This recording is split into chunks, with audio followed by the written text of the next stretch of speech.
गंगा पृथ्वी पर अवतरण का भाव प्रकट किया था, या परशुराम भगवान का अवतरण हुआ था।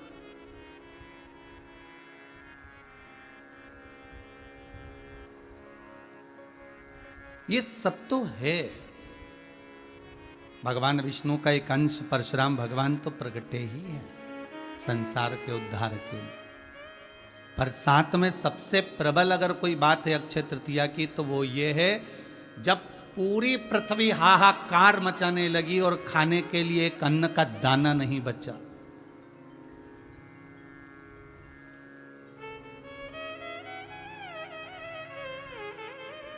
संपूर्ण ब्रह्मांड, संपूर्ण पृथ्वी,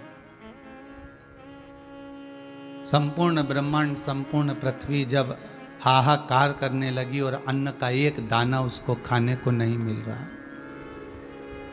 देखिएगा, इसलिए आपसे कहा कि अक्षय तृतीया के दिन हमें धन दौलत संपदा, आज कई व्हाट्सएप पर मैसेज आ रहे थे कि अक्षय तृतीया के दिन हम कौन सी पूजन करें जिससे लक्ष्मी जी प्रसन्न हो जाए। मेरा निवेदन है, अभी लक्ष्मी को प्रसन्न करने की जरूरत नहीं। अभी भगवान से अगर प्रसन्नता चाहते हो तो अपने परिवार की प्रसन्नता मांगो कि हम जितने घर में परिवार में सदस्य हैं, जितना मेरा कुटुंब और कबीला है, बाबा इतनी कृपा करना, जैसे प्रेम से आनंद से आपकी कथा श्रवण कर रहे हैं, जिस अलमस्ती से श्रवण कर रहे हैं, जिस आनंद से श्रवण कर रहे हैं, हे शंभु हे शंकर, ऐसी कृपा करना कि ये पूरा परिवार मेरा ऐसा ही आनंद में कथा का रस तत्व श्रवण करता रहे।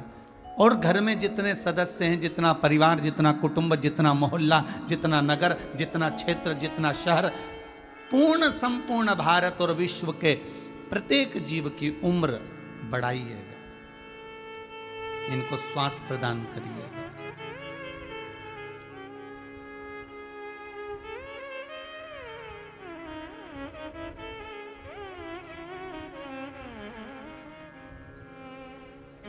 अभी एक अखबार में और मीडिया पर न्यूज़ों में बताया गया था कि अगला जो चरण आएगा कोरोना महामारी का, वो बच्चों के लिए ज़्यादा भारी है।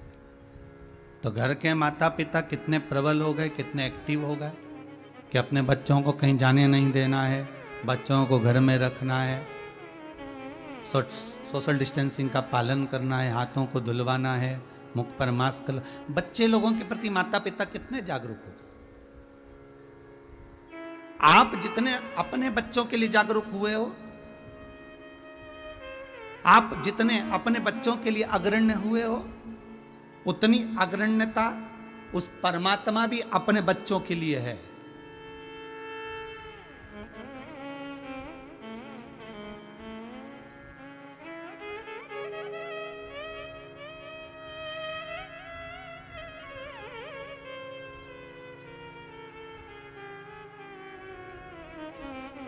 उससे एक भाव, एक चोर जैसे चोरी करने जाता है और चोरी करने गया और दो लोग साथ में और धन चुराने के लिए गए हैं, चोरी करने के लिए गए हैं, और जैसे ही चोरी करने के लिए गए और इतने में घर में घुसे ही थे, प्रवेश करे ही थे, और इतने में पुलिस वाला आ गया और पुलिस वाले को देखा, घबरा गया। उसके मुख से शब्द निकलना बंद हो गया कि सामने ये खाकी वर्दी वाला कहाँ से आ गया, पुलिस वाला कहाँ से आ गया। पुलिस वाले ने जैसे ही देखा और इसने पुलिस वाले को देखा, घबरा गया। पुलिस वाले ने पूछ लिया, कहाँ से आए हो, क्या कर रहे हो? कुछ नहीं, हम तो ऐसे ही आए थे साहब, बस वैसे ही। सब दिख रहा है, कैसे आना हुआ, कहाँ से कूद कर आए, सत्य बताओ। घबरा गया, नहीं साहब हम तो बस स्टेशन से आए थे, तो हमने सोचा यहाँ चले जाएं, थोड़ा सा एकांत में बैठ जाएं, तो हम अंदर प्रवेश कर गए। और जैसे घबराया, पसीना छूटने लगा। पुलिस वाले को देखा, धीरे से सटकने लगा, जाने लगा।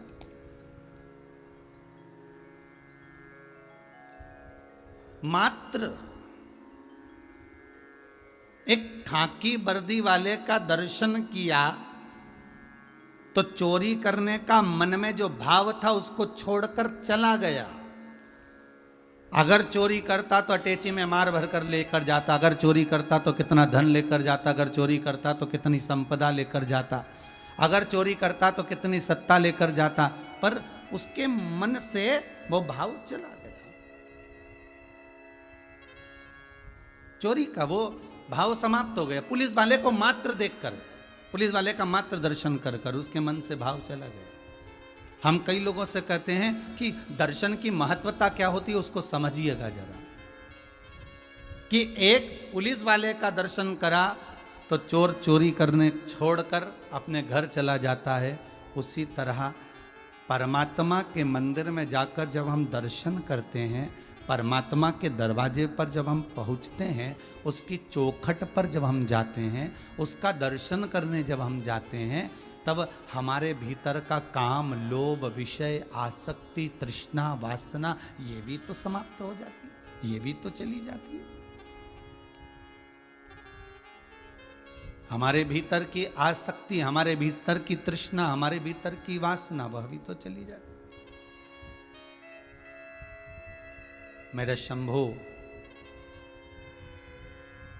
नेत्र बंद करके बैठे हुए थे, पूरा ब्रह्मांड हाहाकार मचा रहा था, पूरा ब्रह्मांड।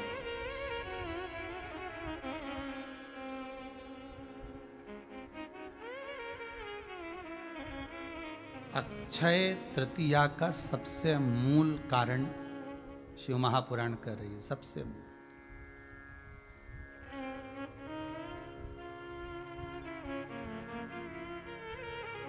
हाहाकार दुनिया कर रही है, भूख लगी है, बच्चे बिलख रहे हैं। आप शंभु हो, आप शंकर हो, आप दातार, आप दयालु। और अगर अपने बच्चों को रोता हुआ देखोगे तो फिर ये कहां होगा।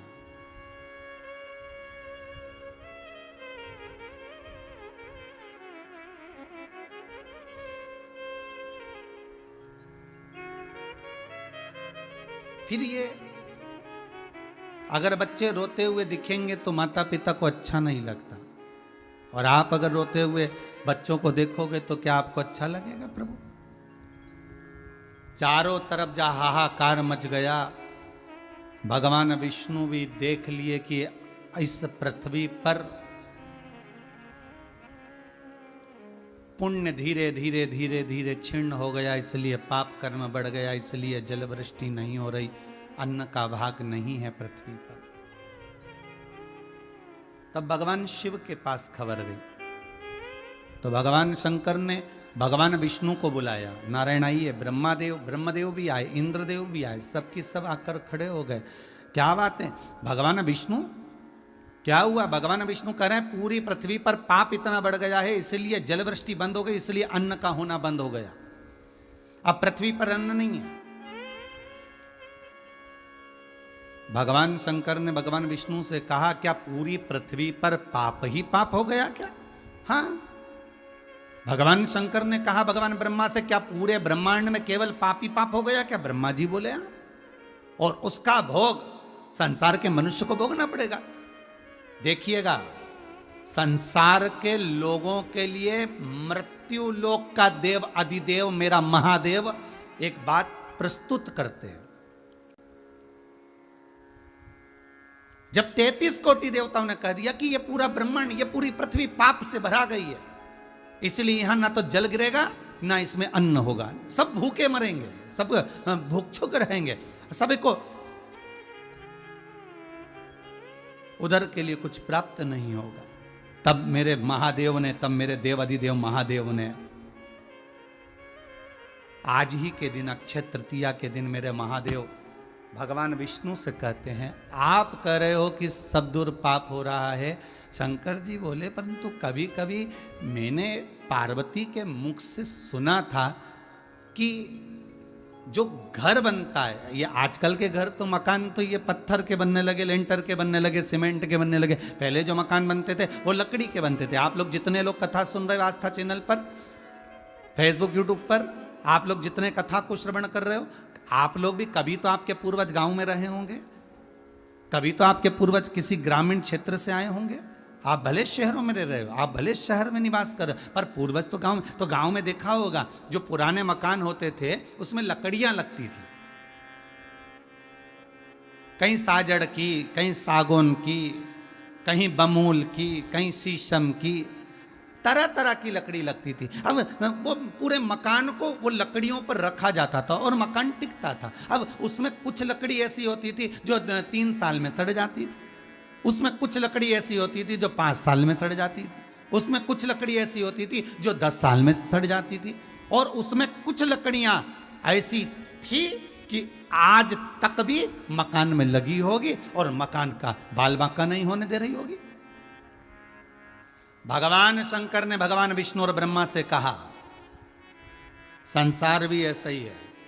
मान लो आप कह रहे हो कि पूरी पृथ्वी पर पाप हो गया, मतलब मान लो कुछ लकड़ी सड़ गई 3 साल में, 2 साल में, 5 साल में, पर कुछ लकड़ी में तो दम होगा जिसके बल पर यह मकान टिका हुआ है आज भी। भगवान विष्णु ने पूछा वो कैसे? शंकर भगवान कहने लगे, अगर पूरे ब्रह्मांड में मान लो लोग पाप कर रहे हैं, दुराचार कर रहे हैं, अत्याचार कर रहे हैं, हाहाकार कर रहे हैं, कष्ट दे रहे हैं, झूठ बोल रहे हैं, छल कर रहे हैं, प्रपंच कर रहे हैं, एक का दो कर रहे हैं, निंदा कर रहे हैं, गालियां दे रहे हैं, तो भी भगवान शंकर ने कहा, मान लो ये साजड़ की लकड़ी, ये शीशम की लकड़ी, ये बेकार बमूल की, मान लो ये लकड़ियां सड़ चुकी है और पूरा मकान गिरने वाला है, परंतु उस मकान में कोई 2-3 लकड़ी तो ऐसी होगी जो खड़ी रही होगी। हो सकता है इस संसार सागर में कुछ लोग तो ऐसे होंगे जो भगवान के भजन में लगे होंगे, कुछ लोग तो ऐसे होंगे जो सत्कर्म में लगे होंगे, कुछ लोग तो ऐसे होंगे जो भगवत नाम में डूबे होंगे, कुछ लोग तो ऐसे होंगे जो शंकर का अनुमोदन कर रहे होंगे। शंकर जी कहते हैं, अगर पूरा नगर, पूरा गांव, पूरी पृथ्वी पाप में डूब गई तो कुछ लोगों को निकालो जो पुण्य में लगे हैं, उन पुण्य के बल पर इस पृथ्वी को बचाकर रखना है। और बहुत ध्यान देना भाई, तुम्हारे मोहल्ले में अगर कोरोना जैसी बीमारी आ गई, वायरस आ गया, तुम्हारे नगर में आ गया, तुम्हारे क्षेत्र में आ गया, तुम्हारी कॉलोनी में आ गया, तुम्हारी बिल्डिंग में आ गया, तुम्हारे परिवार वालों में भी अगर कोई सता रहा है, और उसके बाद भी अगर तुम ठीक होकर ऐसी कोरोना जैसी महामारी में, जहां पर हॉस्पिटल में जगह नहीं मिल रही, ऐसी महामारी में भी तुम अगर बचकर, जरा से अगर बचकर भी तुम अपने घर पर वापस आ गए हो, या अपने घर पर स्वतंत्र रहकर घूम रहे हो, अपने घर पर स्वतंत्र रहकर भोजन कर रहे हो, अपने घर पर आनंद लेकर अपनी जिंदगी को जी रहे हो, तो समझ लेना कि तुम्हारे परिवार में कोई एक व्यक्ति ऐसा है जो भगवान शंकर की आराधना में पहले से डूबा हुआ है, भगवान शिव की आराधना में डूबा हुआ है, शंकर का अनुमोदन कर रहा है, शिव का स्मरण कर रहा है, जरूर वो कुछ ना कुछ दान पुण्य सत्कर्म ऐसा करता रहता है जिससे हमारे दरवाजे तक काल आता तो जरूर है, हमारी चौखट पर काल पहुंचता तो जरूर है, पर वो काल अंदर प्रवेश नहीं करता, वो बाहर की बाहर चला जाता है।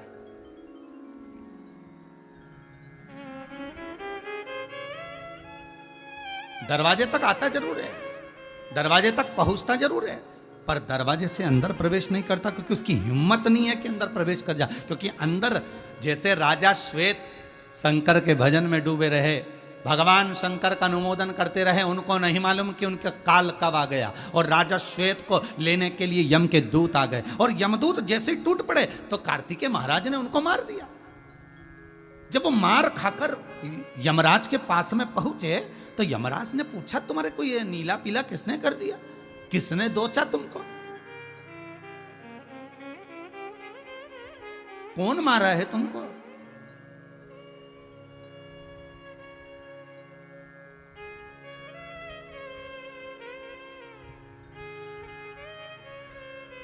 यमदूतों ने कहा, शंकर जी के मंदिर में गए थे, राजा श्वेत का अंतिम समय था, उसको उठाने के लिए गए थे, तो फिर कार्तिकेय जी ने मारा।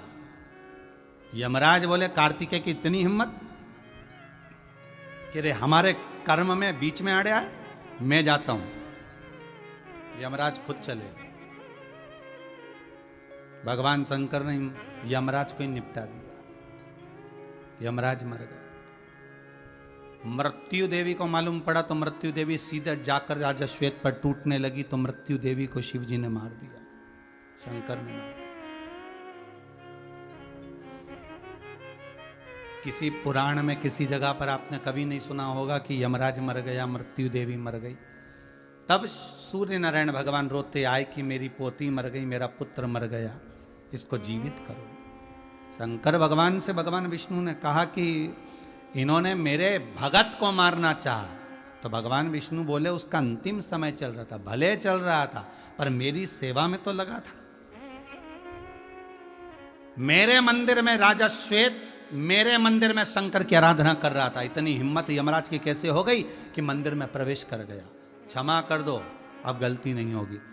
जीवित करूंगा मृत्यु को और यमराज को, तो एक शर्त पर जीवित करूंगा। शंकर जी बोलते हैं वो शर्त ये है कि जो मेरा भजन कर रहा होगा, जो मेरा स्मरण कर रहा होगा, जो मेरे मंत्र स्मरण में डूबा होगा, जो मेरी सेवा मेरी चाकरी मेरा स्मरण कर रहा होगा, अगर उसकी मृत्यु का समय भी आ गया तो पहले शंकर से पूछना पड़ेगा क्या उठाकर ले जाएं, तब मैं कहूं तब लेकर जाना। भगवान सूर्यनारायण ने पूछा ऐसा तो हो नहीं सकता। भगवान शंकर बोले मृत्यु लोक का देव कौन? इस मृत्यु लोक का देवता कौन है? शंकर। आप मेरे घर में आ रहे हो, बैकुंठ में मैं आऊंगा तो मुझे पूछ के आऊंगा, ब्रह्मलोक में मैं जाऊंगा तो पूछ कर जाऊंगा, तो मृत्यु लोक में अगर किसी को लेने आना है तो पहले शंकर से पूछना पड़ेगा। किसी के घर में बिना पूछे प्रवेश नहीं कर सकते। यमराज आपको फिर समझा रहा हूं। सूर्य नारायण ने कहा गलती को क्षमा करिए, जीवित कर दीजिए। जीवित कर दिया।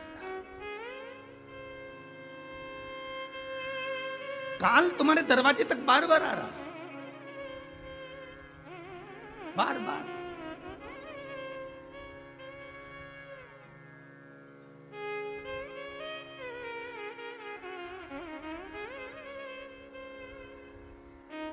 अरे भाई,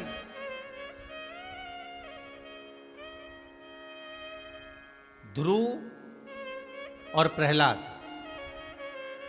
भगवान के भगत थे। बहुत ध्यान दीजिएगा महाराज जी। ध्रुव प्रहलाद भगवान के भगत थे, पर प्राण छूटे कि नहीं छूटे? अरे बोलो तो रे जम के। जितने आस्था चैनल पर कथा सुन रहे हो, बोलो जरा प्रेम से। हाँ बोलो जरा, आराम से बोलो कि प्राण छूटे कि नहीं छूटे? छूटे है ना। कई कई माताएं हमसे प्रश्न करती हैं, कई लोग प्रश्न करते हैं कि हमारी मम्मी तो भगवान का भजन करती थी, भगवान का स्मरण करती थी, हमारे पिताजी ऐसे थे, फिर आखिर उनको प्राण क्यों छूट गए? वो तो आप कहते थे ऐसा, तो वो ऐसा कैसे हो गया? आखिर क्यों मर गए, क्यों प्राण छूट गए? ध्रुव और प्रहलाद भी भगवान के भगत थे। उनके प्राण क्यों छूटे, उस कथा को जरा निकाल कर पढ़िएगा गर्ग संहिता से। उस कथा को जरा निकाल कर पढ़िएगा विष्णु पुराण में से। उस कथा को जरा निकाल कर पढ़िएगा स्कंद पुराण में से, पद्म पुराण में से, कि प्राण छूटने का कारण क्या था। एक बार भगवान इंद्र स्वयं साधु का वेश धर कर आते हैं और भिक्षा में उनका पुण्य मांग कर ले जाते हैं।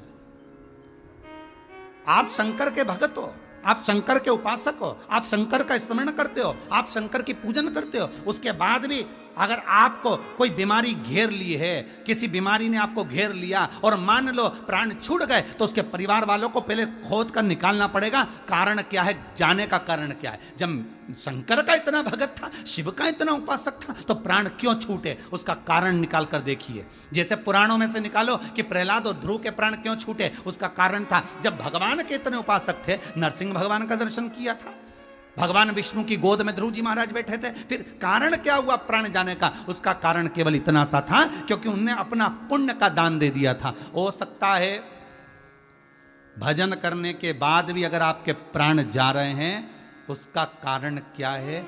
जरूर आप भी अपनी जिंदगी में आपने थोड़ा भजन करा, दान करा, पुण्य करा, सत्कर्म करा, उससे जो पुण्य मिला था, हो सकता है कभी आपकी जिंदगी में आपके मुख से निकल गया हो कि कोई बीमार पड़ा हो, कोई तकलीफ में, और आपके मुख से निकल गया भगवान इसको मैंने जो पुण्य करा हो वो इसको मिल जाए, मैंने जो दान करा था उसका फल इसको मिल जाए, मैंने जो गौदान करा उसका फल इसको मिल जाए, मैंने जो एकादशी का व्रत करा उसका फल इसको मिल जाए। इसलिए शास्त्र कहता है हाथों से धन भर कर दे दोगे चल जाएगा, पर तुमने जो दान करा है उसका फल अपने लिए थोड़ा संजो कर रखना। जो आज आप लोग ये पानी के टैंकर का पानी दान कर रहे हो, जल भेज रहे हो, या जल के रुपए आप लोगों ने जमा करे हो, या आजीवन भोजन भंडारे के जो दान पैसा तुमने जमा करा आज अक्षय तृतीया पर, या वृद्धाश्रम के लिए सैया का दान कर, अपने जीते जी सैया का दान दे दिया, ये जो तुम दे रहे हो, अन्न दान, सैया दान, मंदिर निर्माण के दान, जो भी तुम कर रहे हो, ये जो दान जो तुम हाथों से कर रहे हो, ये अब किसी को बताना नहीं कि मेरा पुण्य मेरे साथ में रहे। चले भी जाएं और बच्चे अगर ब्राह्मण भोज ना कराएं तो हमारा भोज चल रहा है। चले भी जाएं और बच्चे अगर सैया का दान ना दें तो यहां सैया दान हो चुका है।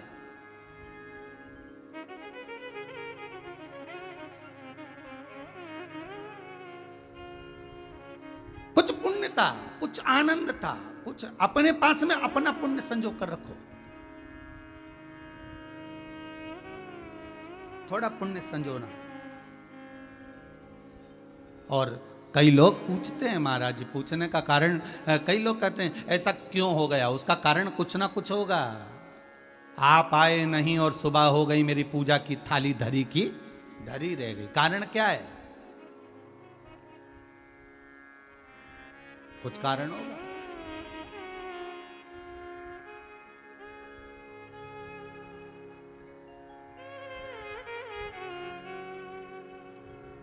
महाराज, धन का बिस्तर मिल जाए पर नींद को तरसे नैन, कांटों पर भी सोकर आए किसी के मन को चैन। कोई कारण होगा, कोई तो कारण ऐसा होगा जिस कारण से जीव के प्राण गए होंगे।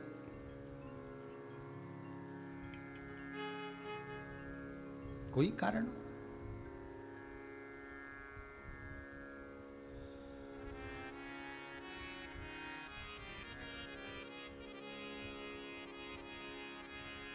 तीन वृक्ष, पीपल,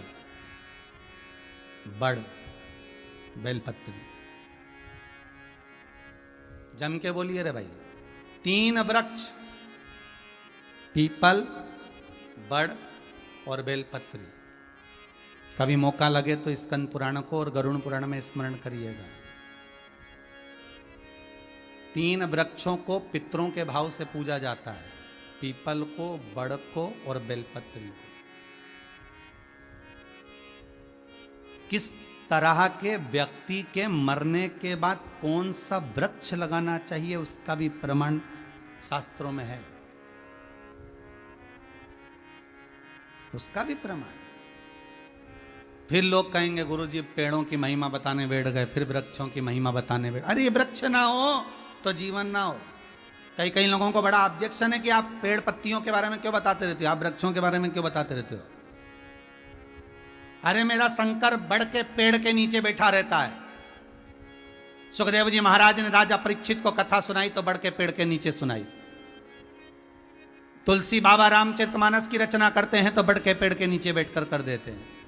मेरे हनुमान जी कहीं बैठकर साधना करते हैं तो पीपल के पेड़ के नीचे कर लेते हैं।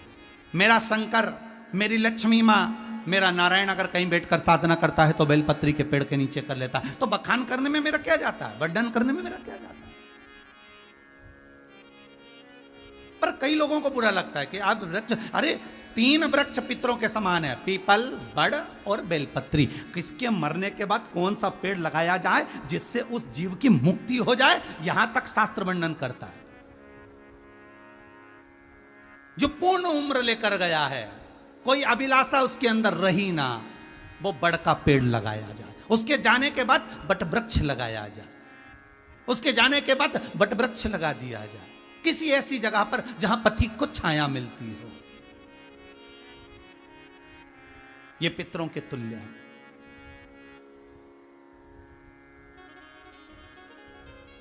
जो मर गए अधोगति में, बहुत सारी अभिलाषाएं मन में रह गई। अभी मुझे और कमाना था, अभी मुझे फैक्ट्री बनाना था, अभी मुझे दुकान बनाना था, अभी मुझे ऐसा करना था, अभी मुझे ये काम और करना था, अभी मेरा घर का निर्माण करना था, मेरे बेटे बेटी की शादी करना थी, और अचानक योग संजोग बना और मर गया।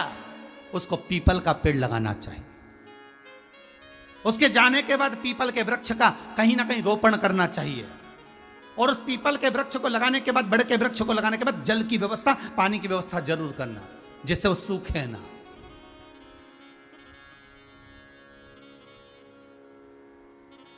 तीसरा, जो अधोगति में मर गया, कुंवारा मर गया, या उसकी गति एक्सीडेंट में, आदिक में, या किसी भी तरह से सुसाइड कर या किसी भी तरह से भूखा प्यासा, यहां तक कहा गया भले कुंवारा नहीं मरा और भूखा और प्यासा भी चले गया तो उसके लिए बेलपत्री का पेड़ का निर्माण करना चाहिए, बेलपत्री का पौधा लगाना चाहिए, उस पर पानी की व्यवस्था हो,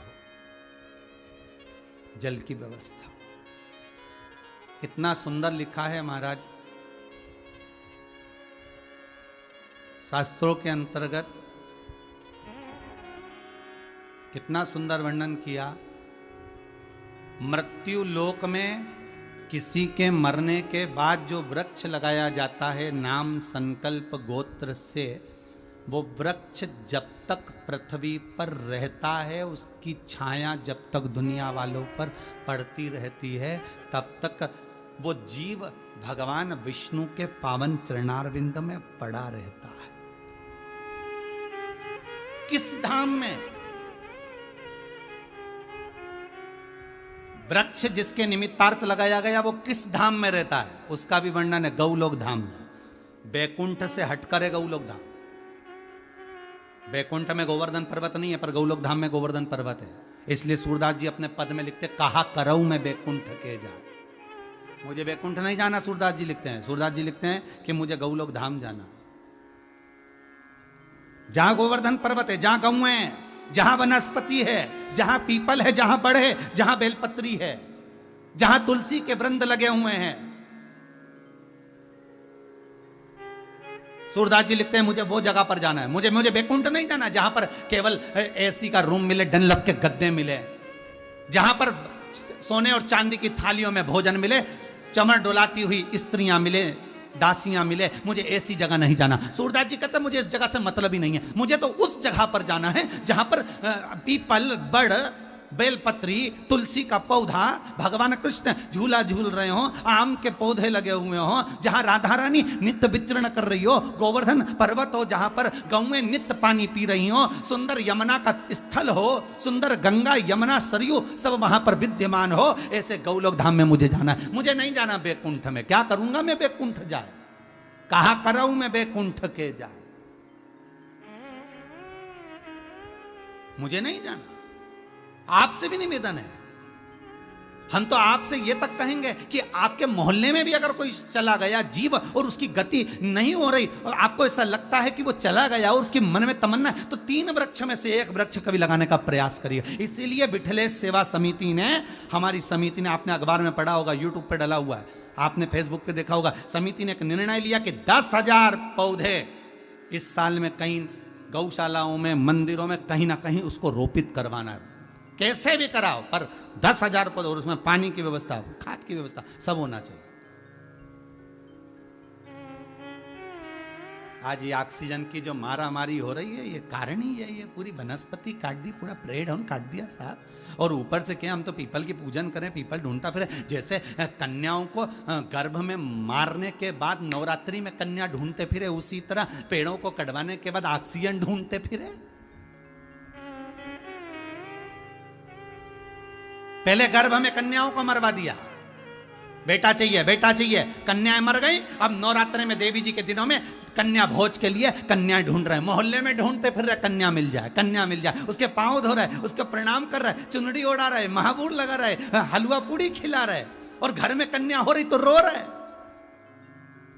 उसी तरह प्लाट पर पेड़ लगा, कॉलोनी में पेड़ लगे, उनको कटवा दिया, और अब ऑक्सीजन की टंकी ढूंढते फिर रहे कंधे पे ले लेके।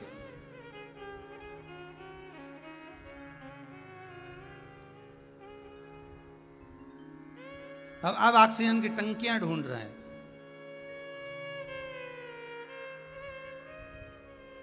प्रयास करिएगा। शंकर कह रहे हैं कि वो जो तुमने जो लकड़ी लगी है, कई लकड़ियां बेकार हो चुकी हैं, माना बेकार हो गई, तो पर मकान कुछ लकड़ियों पर तो टिका। उसी तरह ये पृथ्वी कुछ पुण्य करने वालों पर, कुछ सत्कर्म करने वालों पर, कुछ दान करने वालों पर, कुछ भजन करने वालों पर आज भी टिकी है। ये पृथ्वी टिकी है आज भी भजन पूजन सत्कर्म करने वालों पर।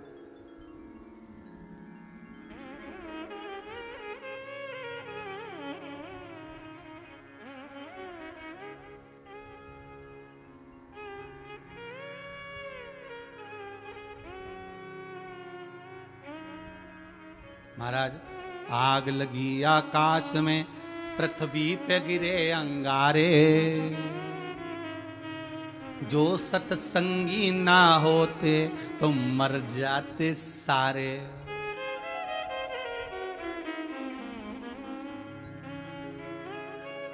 कई लोग कहते हैं कि उसमें एक पद लोग कहते हैं कि सदगुरु ना होते तो मर जाते सारे। हम कहें कि सत्संगी में सब आ गए, चाहे गुरु हो तो चेला हो।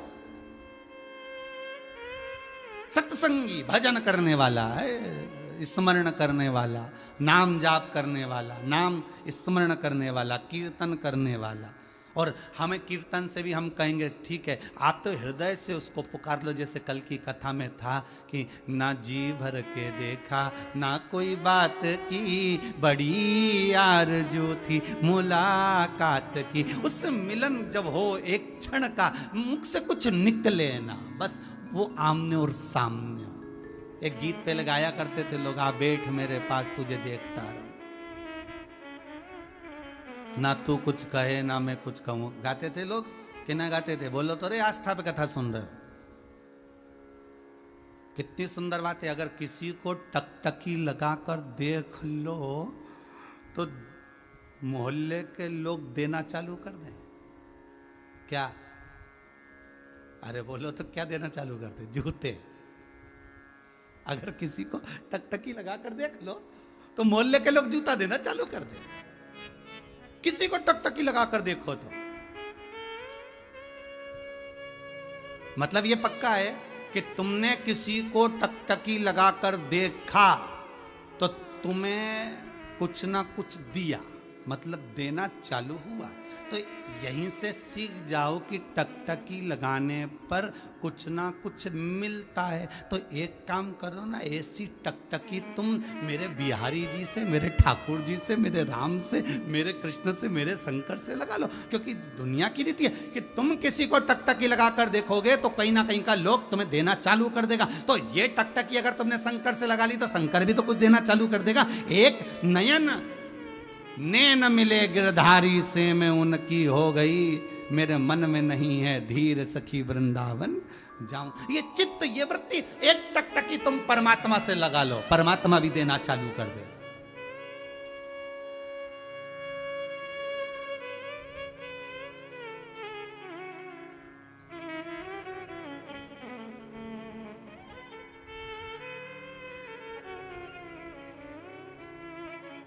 एक नयन तुम भगवान से मिला लो, फिर वो भाई दरवाजे तक भी काल आ रहा है ना, तो वो बच रहे हो, उस काल से बचा जा रहा है। कौन बचा रहा है? तुम्हारा पुण्य, तुम्हारा दान, तुम्हारा सत्कर्म।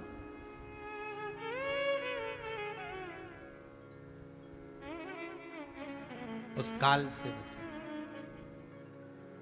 दरवाजे के सम्मुख में काल खड़ा है और बचा हुआ, बस वो 32 दांत के बीच में जैसे जिह्वा रहती है, उसी तरह चारों तरफ ये कोरोना वायरस और बीच में तुम बचे हो तो शिव की कृपा से बचे, शंकर की कृपा से। और डरना नहीं,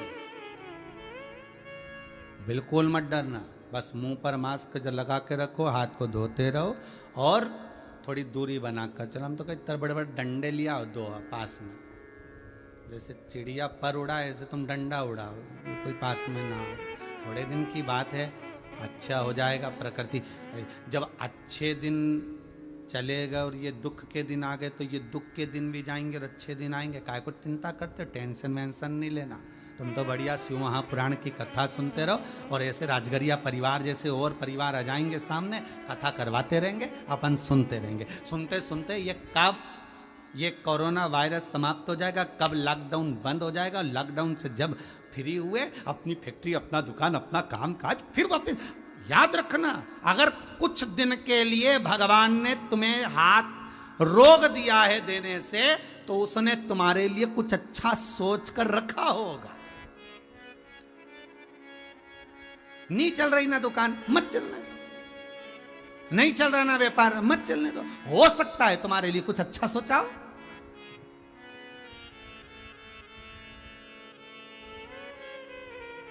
रहे हो थोड़ा घर में, अगर जिंदगी है तो सब कुछ कमा लोगे, जीवन ही नहीं रहेगा तो क्या खाक कमाओगे।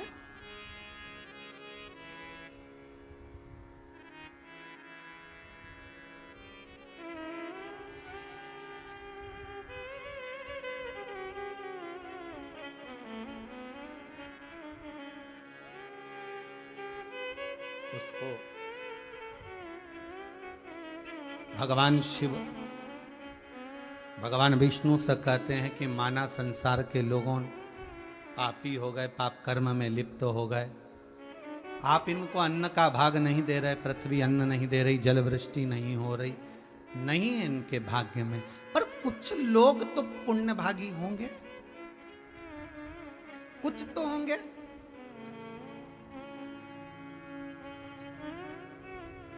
जहां पर पाप ही पाप बढ़ने लगता है तो कुछ पुण्य वाले भी कुछ लोग तो होंगे।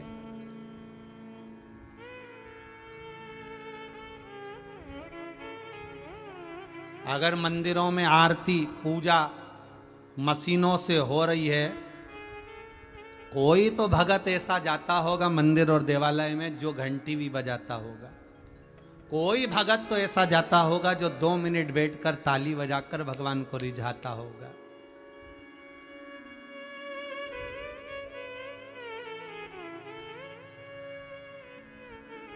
मुझे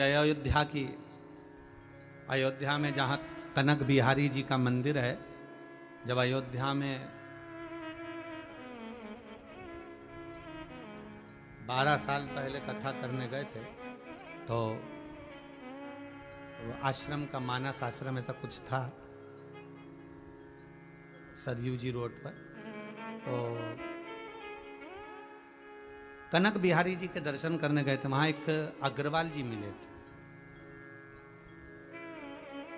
उनकी फैक्ट्रियां थी कुछ महाराष्ट्र वगैरह में, और लड़के नहीं थे तो लड़कियां ही थीं 2, एक दिल्ली में है और एक शायद विदेश में थी उस समय पर, अब कहाँ है वो ध्यान। तो सब बेच बुचाकर वो पैसे लेकर कहा, मन में सोचा कि अयोध्या रहेंगे, अयोध्या पहुंच गए। उनका नियम था कनक बिहारी जी के लिए रोज भोजन बनाकर ले जाना, कनक बिहारी जी को भोग लगवाना, आरती के पहले जाते और एक भजन गाया करते। वो भजन हमको पहले तो ध्यान में था, अब तो भूल भी गए। खिलौना बना लेना, ऐसा कुछ था उनका भजन का पद, कि हमें खिलौना बनाकर रखना, हमें गेंद बना लो, हमें फिरकी बना लो, हमें घोड़ा बना लो, ऐसा वो गाया करते थे अग्रवाल जी और उनकी धर्मपत्नी। कहते हैं जब मंदिर में कोई नहीं आता तब वो दोनों पति पत्नी बैठकर कनक बिहारी के सामने अपनी स्तुति का स्मरण किया करते। और उनके साथ में कोई था तो उसने अपने फोटो में बिहारी जी जब ये स्तुति सुनाते थे तो कनक बिहारी अवध बिहारी की आंख में से अश्रु निकलते थे। वो फोटो का दर्शन भी हमको कराया। मूर्ति ये जरूरी नहीं है, कई मंदिरों में अगर मशीनों से आरती हो रही है वो अपनी जगह पर है, पर मशीनों के आरती के साथ में कोई तो मंदिर में ऐसा भगत जाता होगा जो भगवान की भक्ति में डूबता होगा। पूरी पृथ्वी पर अगर कहीं ना कहीं पाप कर्म हो रहा है, अनाचार दुराचार हो रहा है, तो कोई तो सत्कर्मी होगा, कोई तो भजनावली होगा, कोई तो कीर्तनी होगा, कोई तो नाम स्मरण करने वाला होगा जो दिल से भगवान को रिझा रहा होगा, धन से नहीं, सत्ता से नहीं।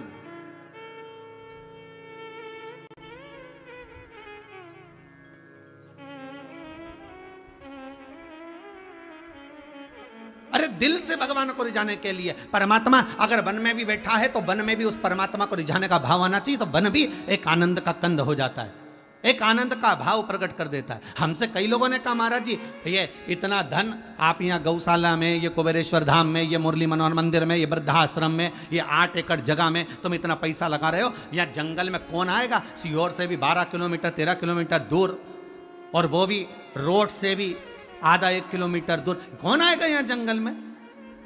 कई लोगों ने कहा अगर आश्रम बनाना, मंदिर बनाना, तीर्थ बनाना तो वहाँ वृंदावन जाओ, गोकुल जाओ, मथुरा जाओ, कहीं ऐसी जगह जाओ जहाँ भगत लोग आते रहे, और वहाँ कुछ अच्छे कमरे बनाओ, तो एसी में के रूम बनाओ, तो मंदिर आएंगे तो थोड़ा बहुत ठहरेंगे तो दान देंगे तो चलता रहेगा। हमने कहा यहाँ होटल थोड़ी ना बनाना है, यहाँ तो कुबेरेश्वर बाबा का धाम है, गौशाला है, वृद्धाश्रम है और भगवान का मंदिर, दर्शन करो, भजन करो और जाओ। यहाँ कौन सा तुम्हें रुकना है यहाँ पे?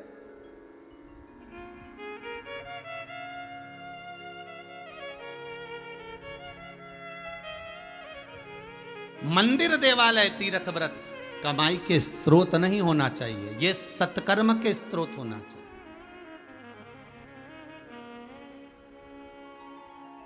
सत्कर्म का भाव, यहां दिखावा नहीं हो, यहां छला ना जाए। तो भगवान कहते हैं कोई तो ऐसे होंगे जिनके बल पर ये मकान टिका है, जैसे किसी लकड़ी के बल पर, उसी तरह कोई तो होगा जिसके बल पर ये संसार भी टिका रहे।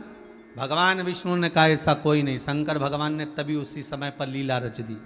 एक बुढ़िया निकल कर जा रही थी, देखिएगा जरा, माता अन्नपूर्णा के प्रागट्य की कथा का स्मरण करिएगा। आज अक्षय तृतीया के दिन मेरे शंकर भिक्षा मांगने गए थे, भिखारी बनकर, भिक्षुक बनकर। शिव जी का एक नाम भिक्षुवर भी है, पहले भी इसकी कथा कह चुके हैं।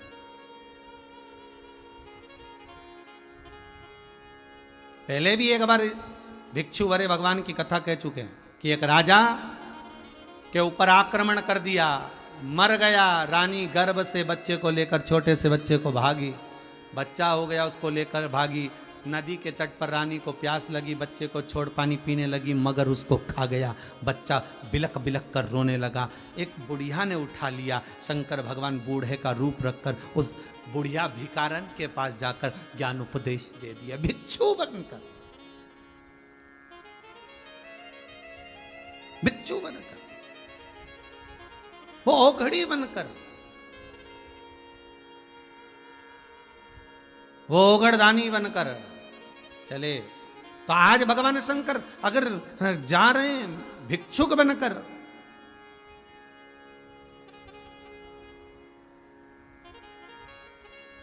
आज मेरा शिव, आज मेरा त्रिकालदर्शी, कैलाशी, अविनाशी शंकर करें, कोई तो पुण्यात्मा होगा जिसके बल पर कुछ मिलेगा।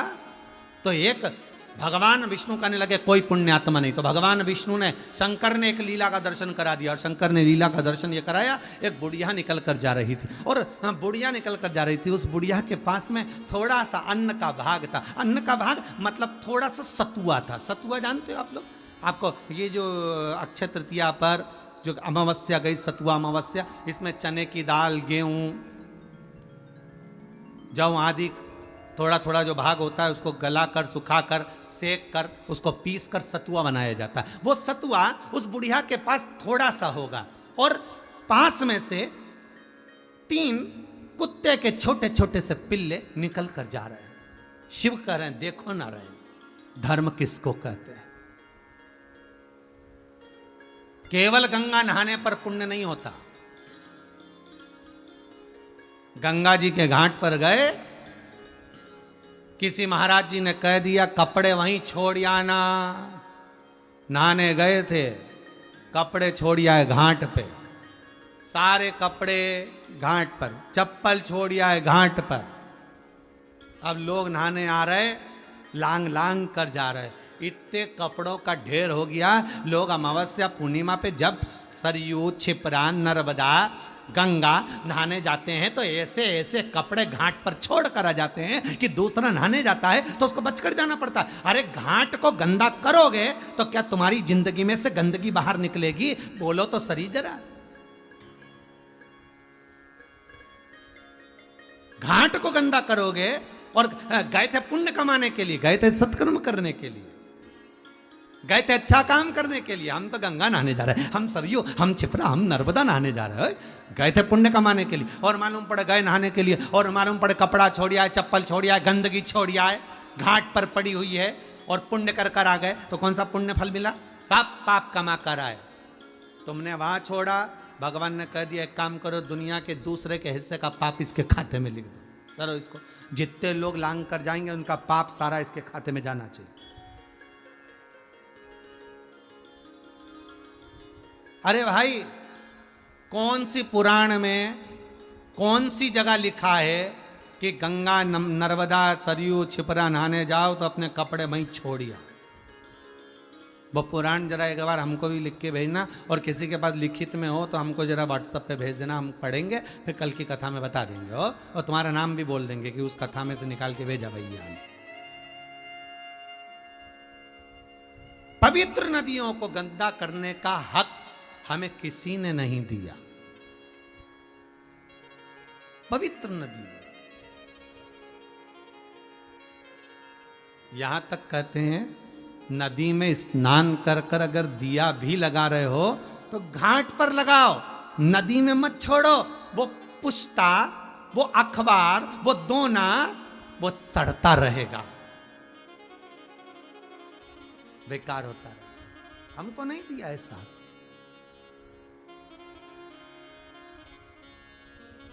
दूर चलो घाट पे लगाइए। मत बुरे कर्म कर बंदे वरना पछताएगा, भगवान की आंखों से तू बच नहीं पाएगा, तू बच नहीं पाएगा। फिर वो सीधी सीधी बात है ना, तेरा क्या होगा रे कालिया। समझ ले, अभी भी मौका है, कुछ नहीं गया। स्टेशन पे ट्रेन खड़ी है, कहीं नहीं गया, छूटी नहीं है, अभी समय निकला नहीं। भाई देखो नारायण, देखो देखो नारायण, भगवान विष्णु शिव जी के पास में आए। बोलो भोलेनाथ, क्या बात है? शंकर जी बोले वो देखो जरा बुढ़िया को देखो, सतुआ है, उसके पल्लू में सतुआ बंधा है, उसके पल्लू में सतुआ बंधा है। देखो उस बुढ़िया को। 3 कुत्ते के बच्चे उसके पास में आ गए। इस कुत्ते के बच्चों की, इस पिल्लों की जो माता थी वो मर चुकी।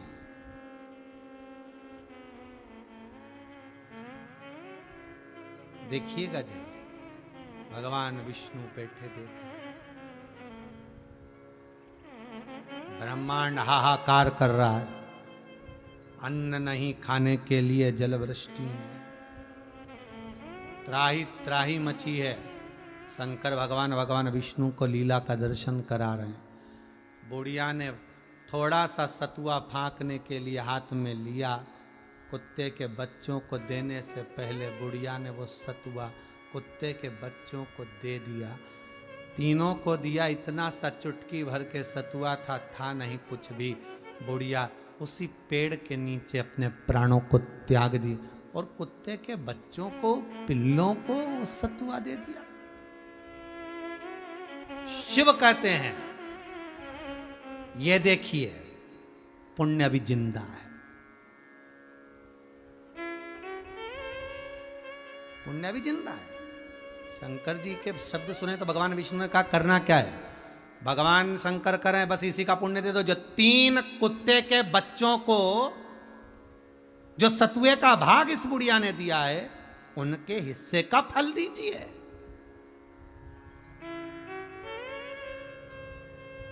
तीन वृक्ष पितरों की गिनती में आते हैं, अभी आपको बताया, पीपल, बड़, बेलपत्री। 3 जानवर, 3 जीव,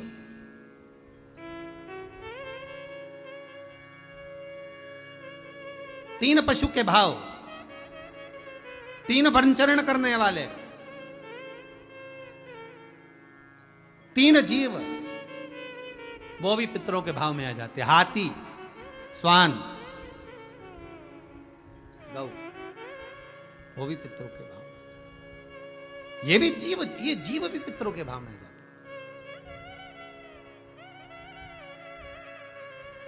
दिया है, अन्न का भाग मिला है, देव उसके हिस्से का भाग दीजिए जरा। भगवान विष्णु भगवान शंकर को देखकर मुस्कुरा दिए।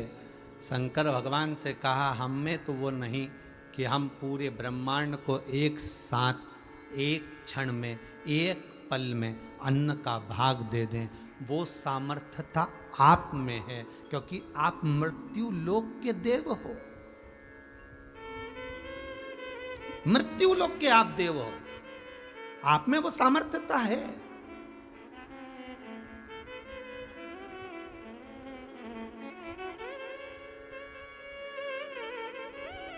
देखो, भजन करने पर, दान करने पर, पुण्य करने पर, सत्कर्म करने पर, भगवत स्मरण करने पर मनुष्य की कीमत का आनंद होता है। जैसे आपको पहले कथा में कहा, आज फिर कहते हैं, अखबार कंपनियां, प्रेस, न्यूज चैनल, जो अखबार कंपनियां हैं, जब वो अखबार को छापती हैं तो कोरा कागज बुलवाती हैं।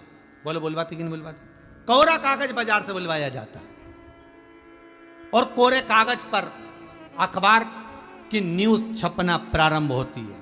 एक से बढ़कर एक न्यूज छपती है, अच्छी जोरदार से जोरदार छपती है, अच्छी से अच्छी छपती है। पर वो न्यूज छपने के बाद जब सब अखबार पढ़ लेते हैं, तब अखबार के टुकड़े पर समोसा, कचौड़ी और पोया खाया जाता। बोलो रे, सही है कि गलत है? अरे आस्था चैनल पर कथा सुन रहे हो, बोलो सबकी सब।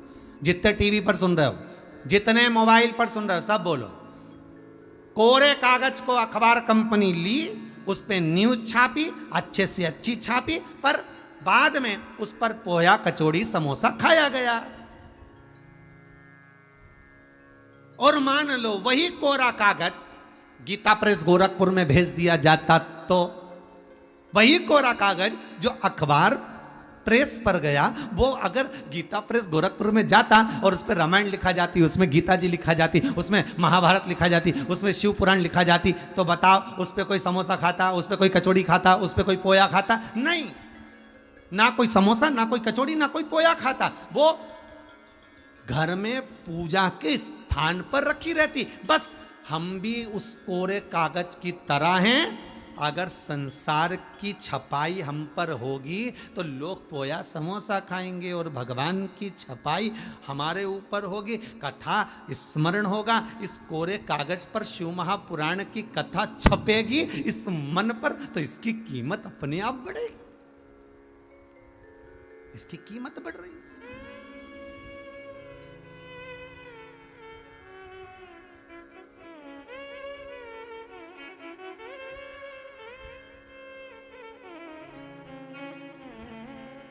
कीमत को बढ़ाया।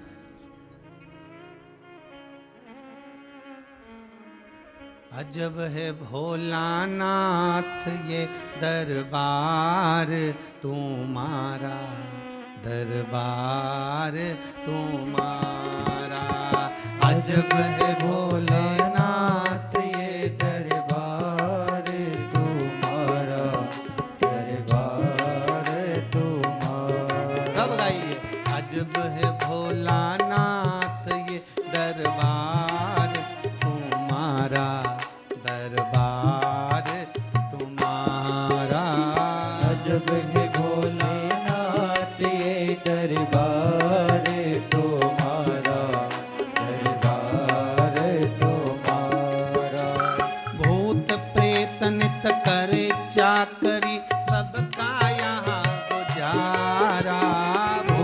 प्रेत नित करे चाकरी, सबका यहाँ गुजारा। ओ अजब है भोलानाथ ये दरबार तुम्हारा, दरबार तुम्हारा। अजब है भोलानाथ ये दरबार तुम्हारा, दरबार तुम्हारा।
पे रखे। ओ बाग बेल को हरदम एक जगह पे रखे।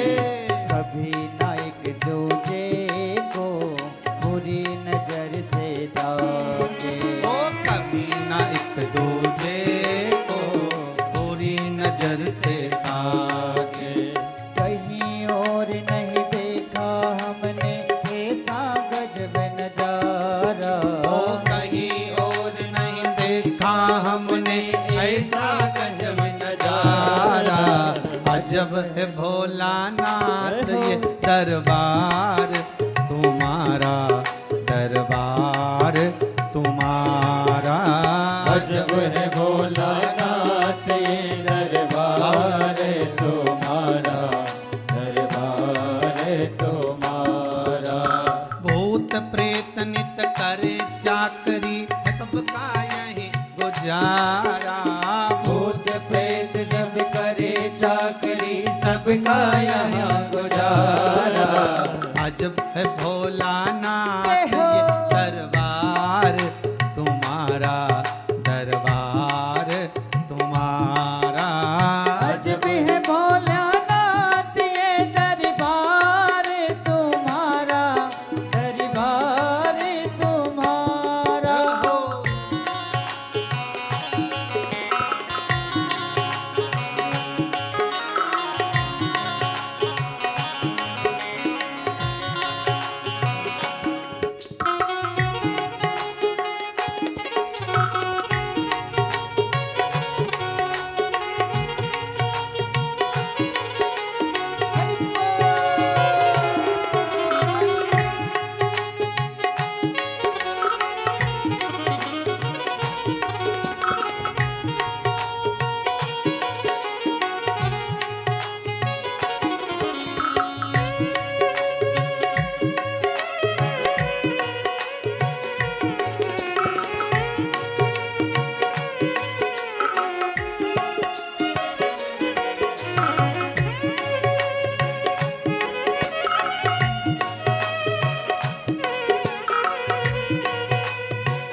गणपति राखे चूहा कभी सर्प नहीं छुआ।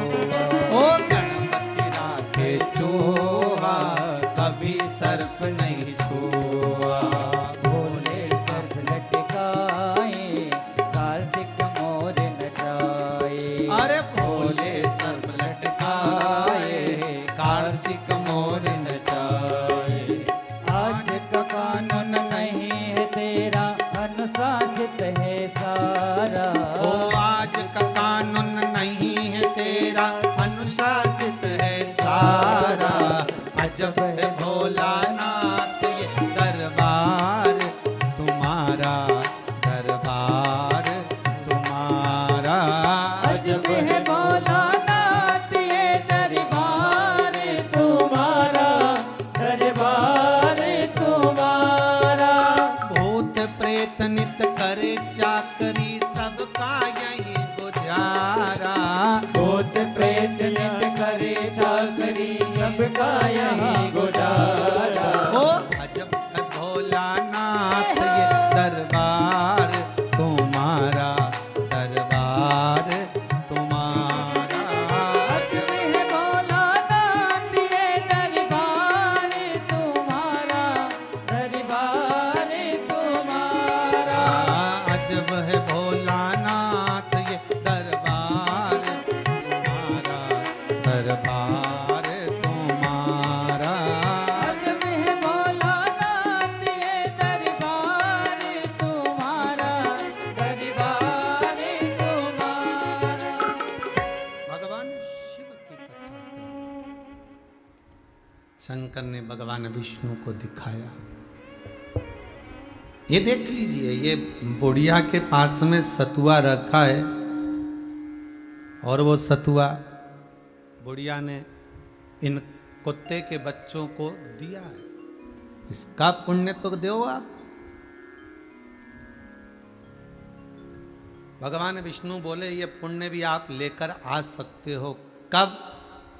तो का पूरे ब्रह्मांड को केवल मृत्यु लोक में रहने वाला जीव ही दे सकता है। एक बात आपको पहले भी कही थी, फिर कह रहा हूं, जो तुम्हारे नजदीक में होगा वही काम आएगा।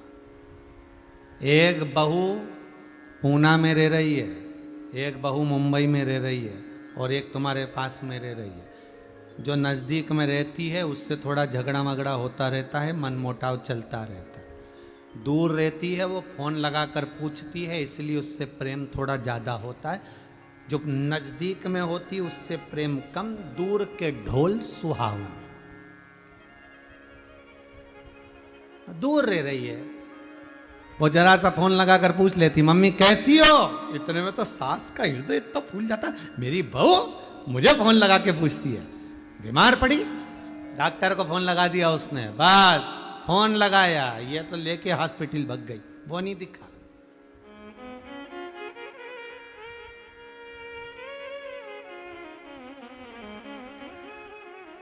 जो नजदीक में होता है ना उसको परखा, उसको नहीं जानते।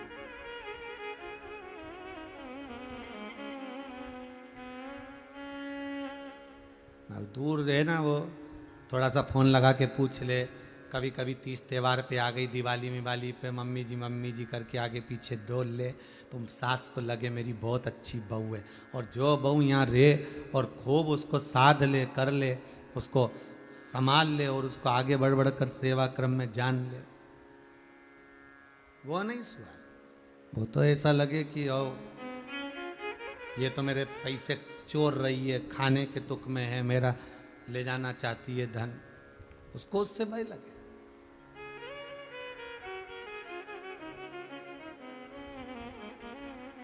घर की पूरी बात फोन लगा लगा के बता देगी उधर।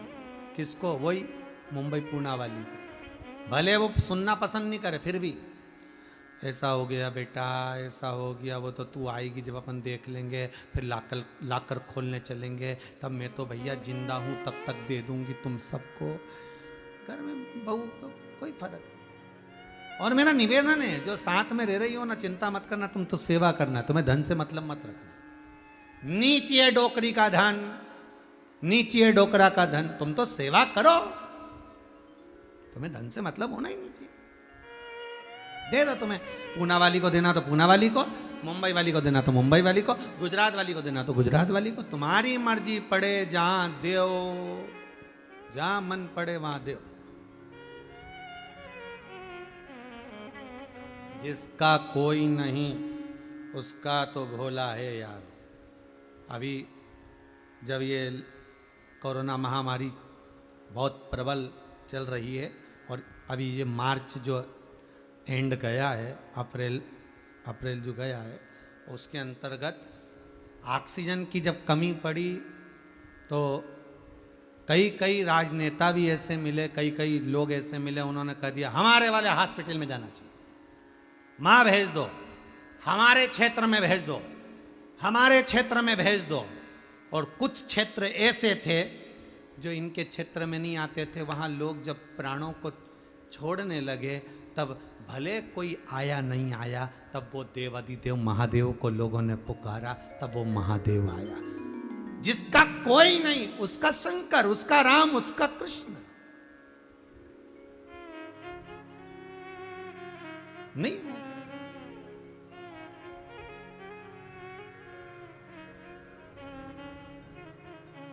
दे दो, तुम्हारी मर्जी, पड़े तुम मुंबई वाली को दो, पूना वाली को दो, चाहे गुजरात वाली को दो। जो बहू साथ में रहती है ना, वो तो एक ही बात कहती, मम्मी देना हो तो दो, मत देना हो मत दो, पर अच्छे से रहो, जितना रहना है ना प्रेम से रहो, 2 टाइम रोटी खाओ, चकाचक रहो, प्रेम की वाणी बोलो, अपन एक दूसरे का सम्मान करें, आदर करें, सत्कार करें। धन तुम्हारी मर्जी, पड़े उसको देना नहीं चाहिए, तुम तो रहो।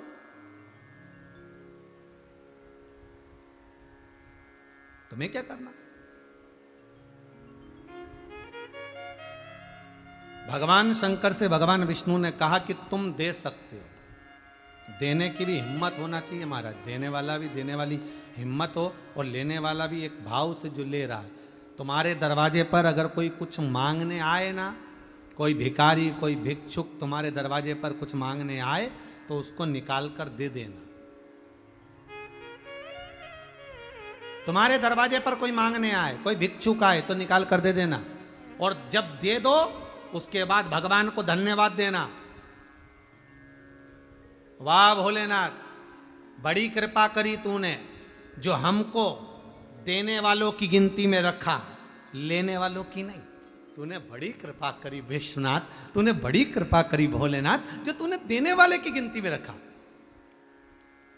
जब तुम्हारे दरवाजे पर कोई मांगने आए, कोई भिक्षुक आए, तुम्हारे दरवाजे पर आकर अलख जगाए, तुमसे कहे भैया दे दो, थोड़ी ऐसी व्यवस्था कर दीजिए, थोड़ा सा सामान दे दीजिए, थोड़ी ऐसा कर दीजिए। जब तुम्हारे दरवाजे पर कोई मांगे, कोई मांगने आए, लेने आए, तो शंकर भगवान को धन्यवाद देना कि तूने हमें देने वालों में जोड़ कर रखा है, हमें देने वालों की गिनती में रखा, मांगने वालों की नहीं। तूने हमें देने वाला बनाकर रखा है, ये तेरी कृपा है।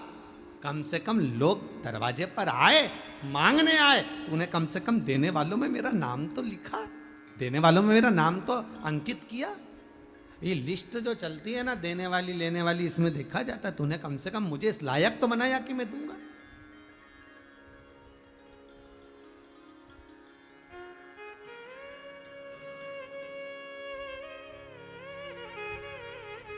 ये तेरी कृपा,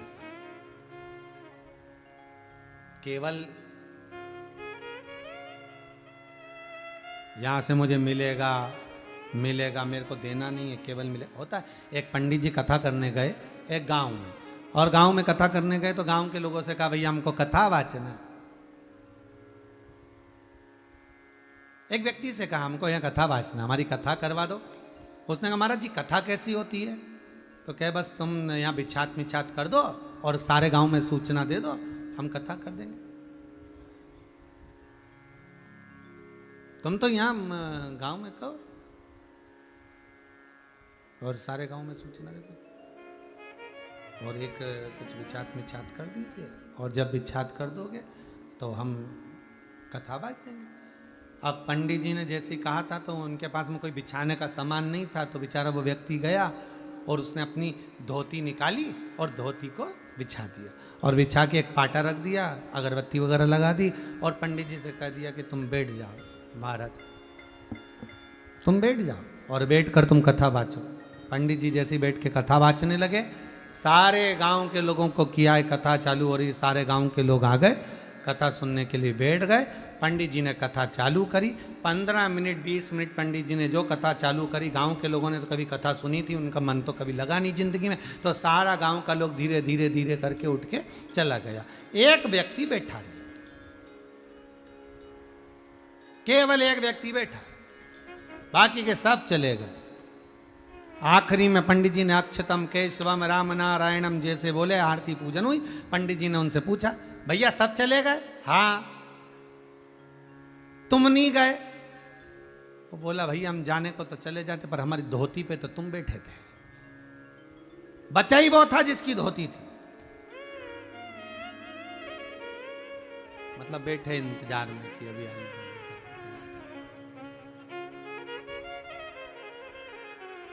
प्राप्त होगा। भाई शिव महापुराण की कथा कर रही है, शंकर का अनुमोदन कराए, शिव चरित्र कराए। शंकर भगवान से भगवान विष्णु ने कहा आप दे दो, आप दे सकते हो, देने का भी एक भाव होना चाहिए। एक बार अर्जुन को गुस्सा आ गया भगवान कृष्ण के सामने। भगवान कृष्ण के सामने अर्जुन बोला आप कहते हो दानवीर कर्ण, कभी मेरे नाम के आगे आपने दानवीर नहीं लगाया कि दानवीर अर्जुन? भगवान ठाका लगाकर हंस दिए, भगवान ठाका लगाकर, गला पकड़ रहा है, भगवान ठाका लगाकर हंसे, और खूब ठाका भगवान ने लगाया, खूब। अर्जुन को गुस्सा आ गया और अर्जुन को क्रोध आया, और अर्जुन चले गए एक जगह कोने में जाकर एक पत्थर के ऊपर बैठ गए, एक शिला के ऊपर जाकर अर्जुन बैठ गए। जब अर्जुन जाकर बैठे, भगवान ने पूछा अर्जुन तुझे बुरा लग गया? और नहीं तो प्रभु बुरा नहीं लगेगा। आप हमेशा कर्ण को कहते दानवीर कर्ण, बार बार आप कर्ण को देखकर कहते हो दानवीर कर्ण, और मुझे कभी नहीं कहा आज तक आपने कि दानवीर अर्जुन। मैं भी तो दान करता हूं, मैं भी तो पुण्य करता हूं, मैं भी तो सत्कर्म करता हूं, पर मेरे नाम के आगे दानवीर क्यों नहीं लिखते? भगवान बोले तो ये देखो समय समय की बात है, किसी किसी के नाम के आगे लिखने में अच्छा लगता है, किसी किसी के नाम के आगे नहीं लिखने में भी अच्छा लगता है। तो भगवान ने एक बार मौका ऐसा देखा, तो एक बार अर्जुन को भगवान ने बुलाया और अर्जुन को बुला कर कहा अर्जुन एक काम करो, ये सोने का पहाड़ है, ये पूरा सोने का बना हुआ है, एक पहाड़ को मेरा मन है कि तुम दान करो, इसके पहाड़ पर जितना सोना है सबको बांट दो। अर्जुन ने कहा आओ प्रभु अभी बांट देता हूं। अर्जुन गया और खोद खोद कर सारे नगर में सूचना कर दी कि कल अर्जुन सोना बांटेंगे, सब गांव के लोग आ जाओ। सारे गांव के लोग आ गए, लाइन लगाकर खड़े हो गए। लाइन लगाकर खड़े हुए, अर्जुन ने सोना बांटना चालू कर दिया। अर्जुन माँ पास में खड़े हो गए, बांटने वाले उनसे कहा कि खोदते जाओ देते जाओ, अर्जुन लाते जाएं देते जाएं। अर्जुन ने कहा देखो इसके पास में पहले से 2 मकान है, इसको थोड़ा कम दो, इसके पास में एक भी मकान नहीं, इसको थोड़ा ज़्यादा दो, इसके पास में थोड़ा सा कम दो, इसको और थोड़ा ज़्यादा दे दो, इसको ऐसा दे दो। अर्जुन तगाड़ी में भर भर कर दान करने लगे। पहाड़ उतना की उतना रह गया। अर्जुन 6 दिन तक देते रहे, थक गए। लोग लाइन लगाते रहे, अर्जुन देते रहे, थक गए। अर्जुन भगवान कृष्ण के पास गए। भगवान ने पूछा क्या हुआ अर्जुन, तुम बहुत थके थके दिख रहे हो? अर्जुन कहने लगे महाराज तुमने ऐसा सोना दान का बोला, दे दे के मैं तो थक गया। तुम थक गए हो? हाँ। अब बन नहीं रहा? नहीं। तो एक काम करूं, मैं कर्ण को बोल दूं? अर्जुन को फिर गुस्सा आ गया। अर्जुन ने कहा कर्ण को? हाँ बोल दो, बोलो बोलो। अब वो दान करेगा, बोलो। ठीक है। भगवान कृष्ण ने कर्ण को बुलाया। कर्ण ये सोने का पहाड़ है, सबको दान दे दो। कर्ण ने पूरे नगरवासियों को बुलाया। हाथ जोड़कर कर्ण खड़े हुए। कर्ण ने हाथ जोड़कर कहा ये सोने का पहाड़ मुझे कृष्ण भगवान ने दिया है, आप सबके लिए है, जिसको जितनी जरूरत हो खोद के ले जाओ,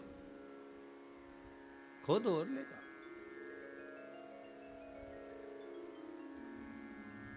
20 मिनट में सारा सोना बट गया। भगवान कृष्ण के पास में अर्जुन आए। अर्जुन ने कहा चलें देखने कर्ण ने क्या बांटा। भगवान कृष्ण कहने लगे तुम ही देख कर आ जाओ।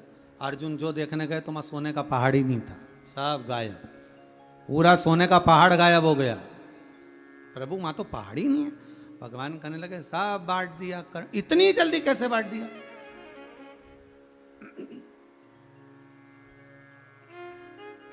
आखिर इतनी जल्दी बटा तो बटा कैसे? इतनी जल्दी बट कैसे गया? भगवान कृष्ण कहते हैं अर्जुन मेरा दिया हुआ सोने का पहाड़ तू देख देख कर दे रहा था, किसको ज्यादा किसको कम देना है। कर्ण के मन में यह भाव आ गया था कि यह पहाड़ जब कृष्ण का है और मौका मिला है मुझे देने का, तो क्या मेरा है? भगवान ने कर्ण ने कह दिया जिसको जितना चाहिए सब ले जाओ। अर्जुन इसलिए तुझ में और कर्ण में जमीन और आसमान का अंतर है, इसलिए कर्ण का नाम दानवीर कर्ण है। दानवीर कर्ण है, तू दानवीर अर्जुन नहीं है।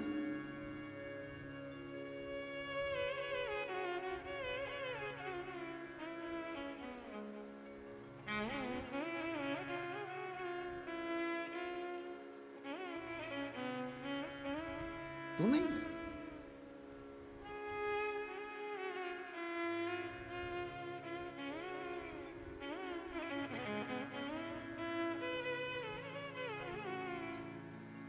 किसी की एक न्यूज चल रही थी, उस न्यूज में वो बोल रहा था हमारी, वो यूट्यूब पे चल रहा था, किसी का लाइव चल रहा होगा फेसबुक यूट्यूब पर, तो उस पर बोल रहे थे आज हमारी संस्था की तरफ से इन दरिद्रों को, इन गरीबों को, इन भूखों को, विपत्ति के मारों को पूड़ी सब्जी का पैकेट दिया जा रहा है, टेबल पे पटक दिया, सब लेते जा रहे हैं और वो बोलते जा रहा है हमारी संस्था की तरफ से इनको गरीबों को, दरिद्रों को, इन भूखों को भोजन दिया जा रहा है। अरे मेरे भाई, ये ना कहकर ये कहना था कि राम जी की चिड़िया और राम जी का खेत, राम जी की पूड़ी सब्जी और राम जी ही खा रहे हैं तो दिल खुश हो जाता। दुनिया में कोई गरीब नहीं है, दुनिया में कोई भिखारी नहीं है। श्रीमद् भागवत कथा में भी लिखा, सुदामा को दुनिया के लोग गरीब कहते थे, दरिद्र कहते थे। सुदामा दरिद्र नहीं, गरीब नहीं।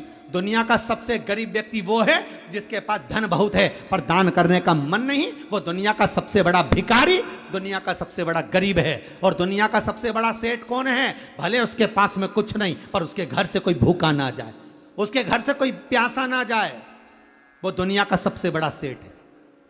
धन से कोई सेठ नहीं होता, मन भी तो होना चाहिए। हमारी संस्था की तरफ से पूड़ी का पैकेट बांटा जा रहा है इन गरीबों को, इन भूखों को, इन दरिद्रों को। अरे जो पूड़ी खाएगा उसको कितना दिल दुखेगा, क्योंकि वो किसी विपदा का मारा है, हॉस्पिटल में आया है, बस स्टैंड पर आया है, रेलवे स्टेशन पर आया है।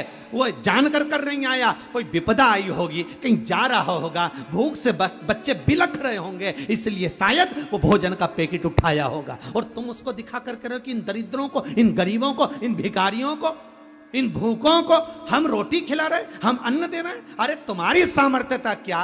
सामर्थ्यता तो मेरे शिव की है, जो दुनिया का भरण पोषण करने के लिए खुद भिखारी बनकर अन्नपूर्णा के दरवाजे पर आज अक्षय तृतीया के दिन भीख मांगने के लिए गए थे। इसलिए इसका नाम अक्षय तृतीया है। सामर्थ्यता क्या?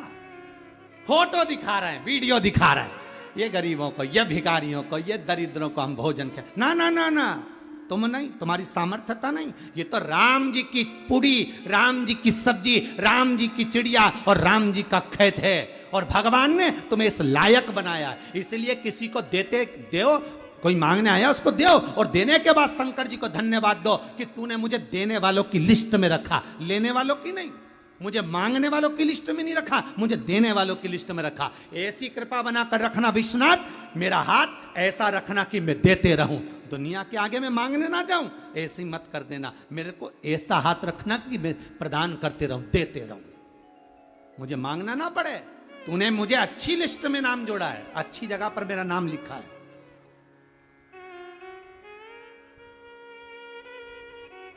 अरे शादी की पत्रिका में जरा सा नाम ऊपर नीचे आ जाए तो लोगों का मुंह फूल जाता है। फूफा उनका तो ज्यादा फूलता है, जीजा उनका फूल जाता है। हमारा नाम इतने नीचे डाल दिया, बता उनका नाम मर डाल दिया। कई कई महाराजों के मुंह फूल जाते हैं जब कहीं यज्ञ हो रहा है, अनुष्ठान हो रहा है और किसी किसी महाराज को बुला तो उन्होंने कह दिया बताओ इन महाराज जी का पहले लिख दिया, हमारा नाम बाद में लिखा, इन महाराज का पहले लिख दिया, हमको बाद में बुलाया, इन महाराज को पहले पूछ लिया, हमें बाद में पूछा। तो महाराजों क्या अभिमतता हर व्यक्ति के मन में आ जाती है, नाम की महत्वता। जरा सा नाम ऊपर नीचे हुआ तो दुनिया के लोगों को तो भगवान को धन्यवाद देना कि हमारे को अच्छी लिस्ट में नाम लिखा है तूने, देने वालों में। हमारे हाथ से दिला तो रहा है, हमारे हाथ से हम दान तो कर रहे हैं, हमारे हाथ से हम पुण्य तो कर रहे हैं। मांगने वाला मत बनाना नाथ भोलेनाथ शंभु त्रिकालदर्शी कैलाशी, ऐसा मत बनाना कि मांगना पड़े, दे रहा।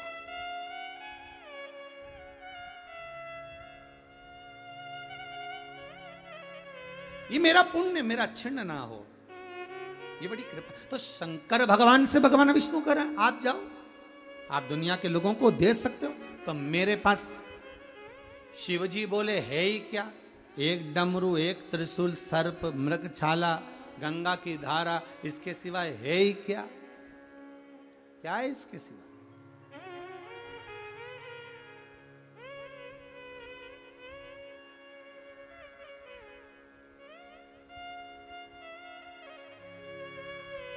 तुम्हारे यहाँ अगर कोई आए, तुम्हारे पास में अगर अन्न नहीं है मत खिलाओ, भोजन नहीं है ना तुम्हारे पास में मत खिलाओ।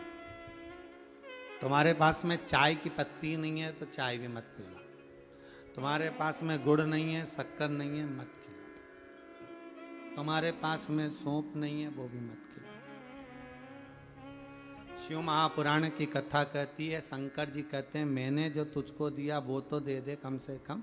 मैंने अपनी जटा में से जल दिया था गंगा का, कुछ मत दो, कम से कम आए हुए अतिथि को एक गिलास पानी तो पिला दो। बस वो पानी पिला दिया ना, उतने में कल्याण हो जाएगा। जैसे आज आप लोग अक्षय तृतीया के दिन ये टैंकरों या गौशाला में भेज रहे हो, पानी भेज रहे हो, जल प्रदान कर रहे हो, पानी पहुंचाया, और आप लोगों ने जो रुपया दान करा पानी के निमित्तार्थ, भले कुछ नहीं हो तुम्हारे पास में, जल तो है, पानी तो है।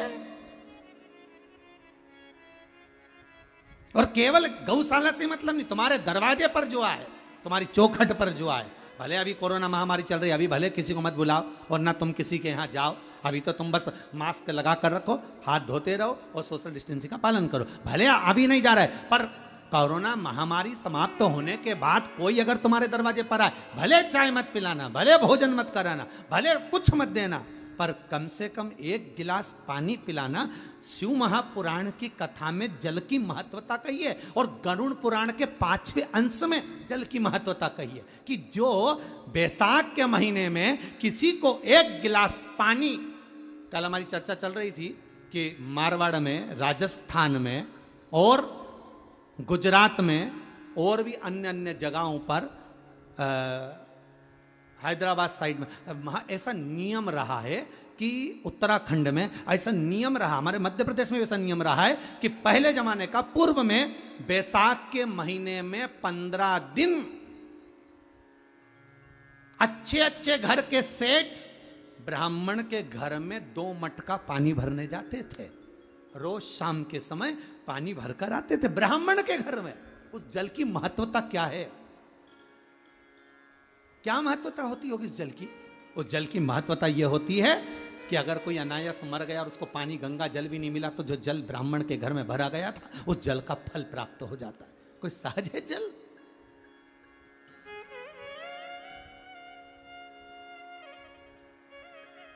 हमने एक बात पहले भी कही थी, आज फिर कर रहे हैं। सुबेरे आप लोग मॉर्निंग वॉक करने जाते हो, एक पानी की बोतल भर के ले जाओ। जिस गार्डन में, जिस जगह घूम रहे हो वहाँ पेड़ पौधे लगे हैं, गर्मी में सूख रहे हैं, थोड़ा थोड़ा पानी डालते हुए चले जाओ। 50 लोग अगर घूमने जाते हो, 50 बोतल पानी जाएगा, तो गवर्नमेंट को पानी डालने की जरूरत नहीं पड़ेगी। तुम्हारे पानी से पेड़ पनप जाएगा, ऑक्सीजन देना चालू करेगा, तुम्हारी जिंदगी बनना चालू है। कुछ नहीं तो थोड़ा पुण्य ऐसा भी तो कर सकते हो, थोड़ा सत्कर्म ऐसा भी तो कर सकते हो।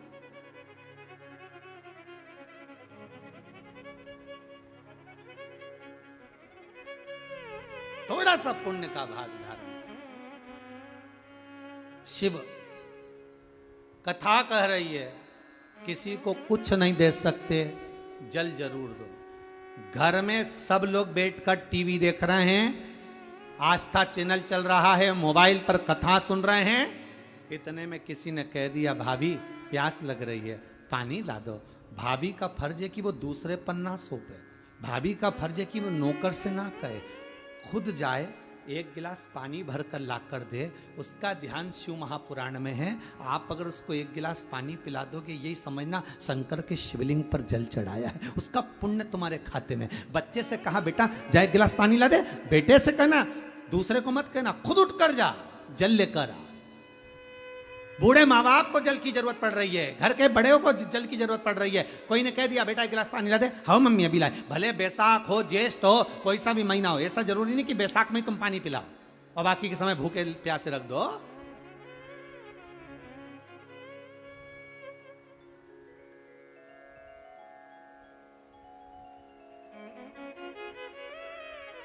ऐसा भी होता है, नहीं मालूम पड़ा बैसाख में पानी पिला दो। एक सेठ जी के दरवाजे पे पूड़ी सब्जी बट रही थी, एक भिखारी आया, पूड़ी सब्जी लेकर चले गया। दूसरे दिन भिखारी वापस आ गया, आवाज लगाई अलग जगह, भिक्षाम दे, मुझे भूख लगी है, 2 रोटी दे दो। इतने में दुकानदार बोला भाग रहा है कि नहीं भाग रहा है, तेरा बाप रख कर गया यहाँ पे, चल निकल यहां से बाहर।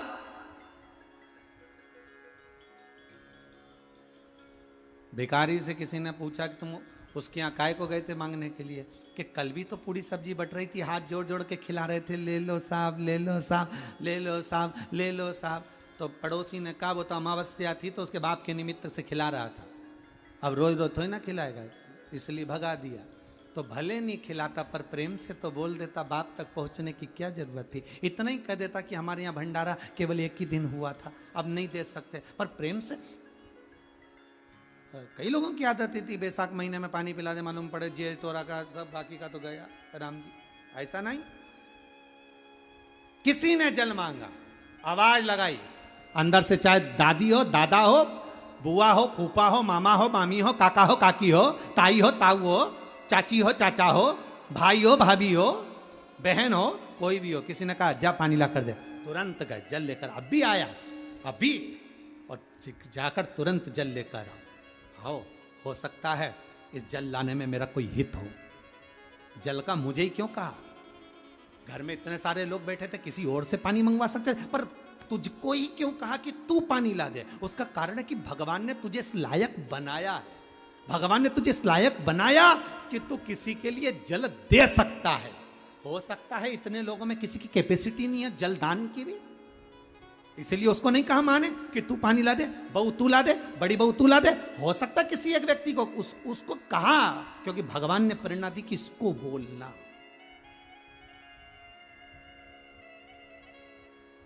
सामर्थ्यता है।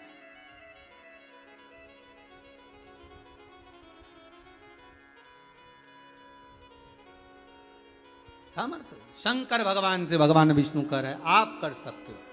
क्या करना होगा? भगवान विष्णु कहने लगे, माँ जगत जननी जगदम्बा माता पार्वती स्वयं पृथ्वी का ही एक अंश है, स्वयं पितरों की बेटी है, स्वयं हिमालय राज की कन्या है। हिमालय पर्वत पृथ्वी पर है और पृथ्वी की बेटी ये हिमालय की पुत्री है, ये पार्वती। पार्वती के श्री विग्रह में अन्न ही अन्न विराजमान है, ये अन्न से कम नहीं। अगर ये चाहे तो अपना सर्वस्व तुम्हें दे सकती है और आप भिक्षुक बनकर इनसे ले सकते हो। तो भगवान ने कहा कि तुम्हारा एक रूप अन्नपूर्णा है पार्वती। पार्वती जी बोली हाँ, मैं अन्नपूर्णा बनकर प्रगटी थी एक बार। तो आप अन्नपूर्णा बनकर प्रगटी हो तो मैं भिखारी बनकर आपके सामने मांगने के लिए आना चाहता हूँ। पार्वती जी बोली मेरा स्वामी और भिक्षुक बने? मैं अपने परिवार के लिए भिक्षुक नहीं बन रहा, मैं अपने पत्नी और बच्चों के लिए भिक्षुक नहीं बन रहा, मैं संसार के लिए भिक्षुक बन रहा हूँ। अगर जग कल्याण के लिए किसी से मांगना पड़े तो मना नहीं है। जब राम जी महाराज ने अश्वमेध यज्ञ करा था, जब मेरे राम जी अश्वमेध यज्ञ करने के लिए बैठे तो गुरु बाबा ने कहा जाओ राम भिक्षा मांग कर लाओ।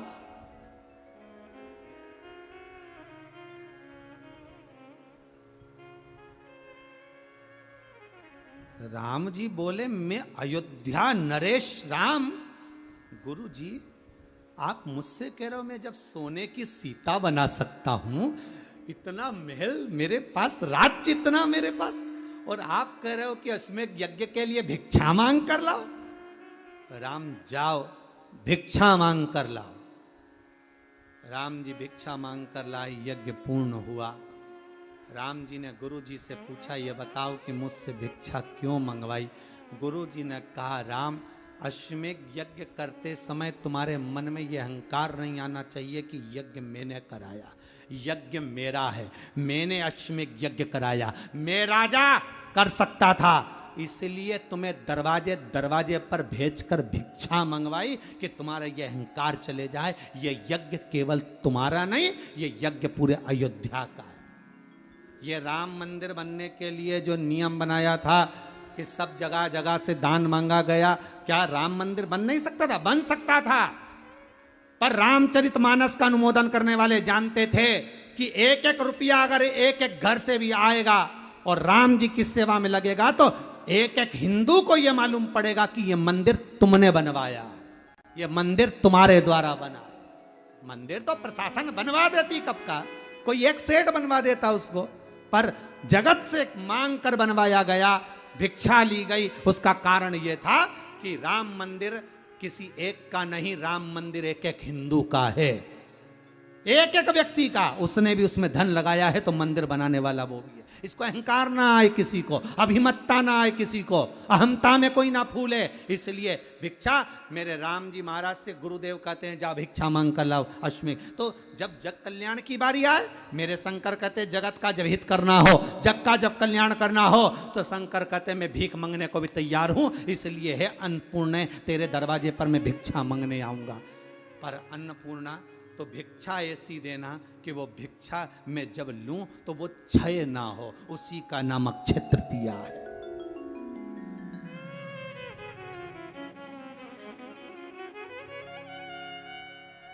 वो भिक्षा क्षय ना हो। दुनिया के लोगों ने अक्षय तृतीया का कह दिया कि अक्षय तृतीया पे ये हुआ। अक्षय तृतीया की मूलता है मेरा शंकर भिक्षुक बनकर गया था मांगने। क्षय ना हो तेरा दिया गया दान, क्षय ना हो, समाप्त ना हो, ऐसा तू दान दे देना। अन्नपूर्णे सदा पूर्णे शंकर प्राण वल्लभे। शिव गए अन्नपूर्णा के दरवाजे पर, अन्नपूर्णा के दरवाजे शिव गए, शंकर पहुंचे।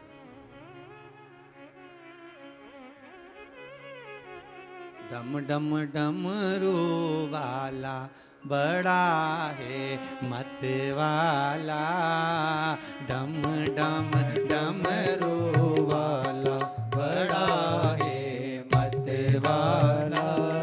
ओ डम डम डमरू वाला बड़ा है मत वाला, डम डम डमरू वाला बड़ा है मत वाला। अरे डम डम डमरू वाला बड़ा है मत वाला, डम डम डमरू वाला। सब गाइए।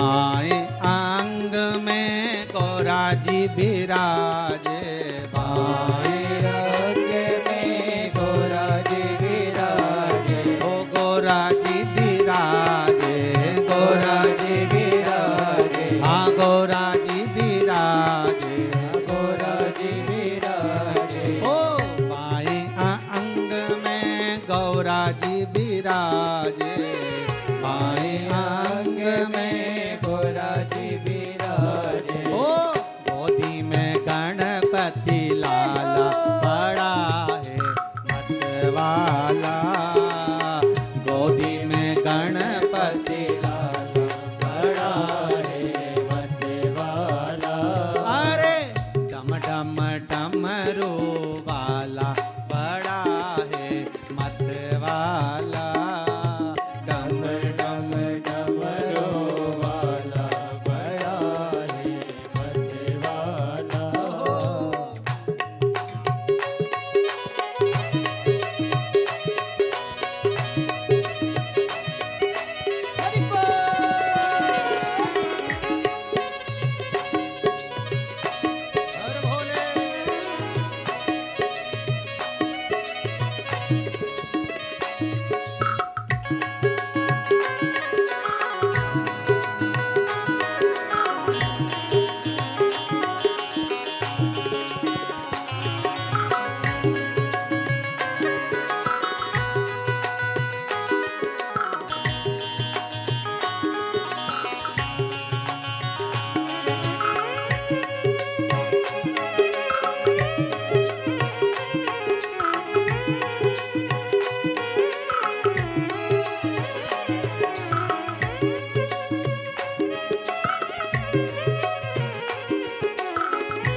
शिवाले रहने को चाहिए मंदिर शिवाले, ओ मंदिर शिवाले मंदिर शिवाले, हाँ मंदिर शिवाले मंदिर शिवाले, ओ रहने को चाहिए मंदिर शिवाले रहने को चाहिए मंदिर शिवाले, पीने को भांग का प्याला बड़ा है मतवाला पीने को भांग का प्याला बड़ा है मती वाला, अरे डम डम डमरू वाला बड़ा है मतवाला डम डम डमरू वाला बड़ा है।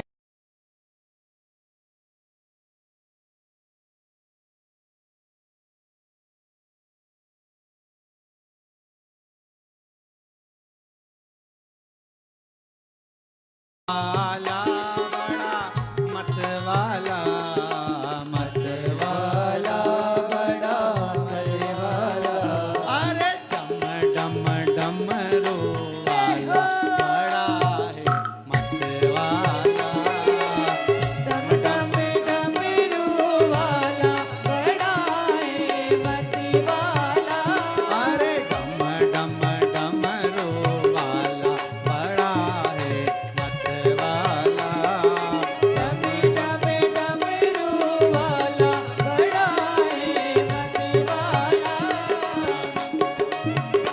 वाला मतवाला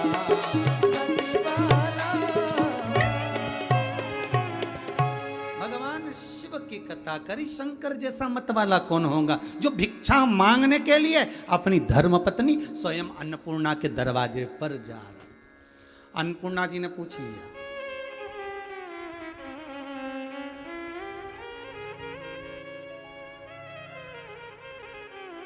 अन्नपूर्णा जी बोल रही हैं, भोलेनाथ जी हम आपको दान दे देंगे, मना नहीं है, भिक्षा दे देंगे, वो भी मना नहीं है, पर ये बताइए कि भिक्षा किस जगह पर मांगने आएंगे आप? देखिएगा, दान देने की भी एक भूमि होती है, भजन करने की भी एक भूमि होती है, पुण्य करने की भी एक जगह होती है, सत्कर्म करने की भी एक जगह होती है। कोई कोई मकान ऐसा होता है जिसमें प्रवेश करने के बाद दुख तकलीफ कष्ट आते रहते हैं। कोई कोई मकान ऐसा होता है जहां पर भले किराए का मकान पर रहने के बाद शांति बहुत रहती है, मन संतुष्ट। कोई कोई भूमि ऐसी रहती है जहां पर भजन अच्छा होता है, कोई कोई भूमि ऐसी होती है जहां भजन में मन ही नहीं लगता है। इतने सारे कथाकार कथा करते हैं, ढेर। किसी कथाकार से कभी पूछना, कोई कोई कथा करने के लिए जब वो जाते हैं, कथा करने जब पहुंचते हैं, तो कई जगह ऐसी मिलती है उनको कथा करने के लिए जहां पर वो अच्छी से अच्छी कथा लेकर भी जाते हैं कि मैं अच्छी बाचूंगा, तो भी नहीं बाच पाते, क्योंकि मैं जमीन पे ही नहीं बच पाती। वो जमीन पे कुछ ऐसा रहता है कि कथा का आनंद ही नहीं आता। और कोई कोई भूमि ऐसी होती है जहां कोई भी नहीं तो भी कथा का आनंद होता है। जैसे ये ऑनलाइन कथा चल रही है, मैं कैमरे वालों से निवेदन करूंगा, एक बार जरा हाल दिखा दो इनको कि इस पूरे पंडाल में कोई नहीं हो, एक केवल ये 4 संगीत वाले, तबला, पेड़, वायलिन और आर्गन, और ये आस्था चैनल वाले, और ये साउंड वाले भदौरिया जी, और एक महाराज मुंह बंद करके यहाँ बैठे, ये भगवती महाराज। इसके सिवाय ये जब कोई है ही नहीं तो हमने बिछात भी नहीं करवाई हाल में, क्योंकि यहाँ पर किसी को अलाउ नहीं, अभी लॉकडाउन है और आना भी नहीं है, सबको घर बैठकर सुनना है। किसी को इसलिए बाहर के दरवाजे गेट सब बंद, कोई नहीं आए, सबको मना है। ऑनलाइन कथा सुनो, घर में स्वस्थ रहो, मस्त रहो, दान करना है, पुण्य करना है, मोबाइल से कर दो, देंगे कोई नहीं। कोई कोई जगह ऐसी होती है जहाँ भजन करने का भी आनंद नहीं होता, और कोई जगह ऐसी होती है जहाँ भजन का भी आनंद हो जाता है।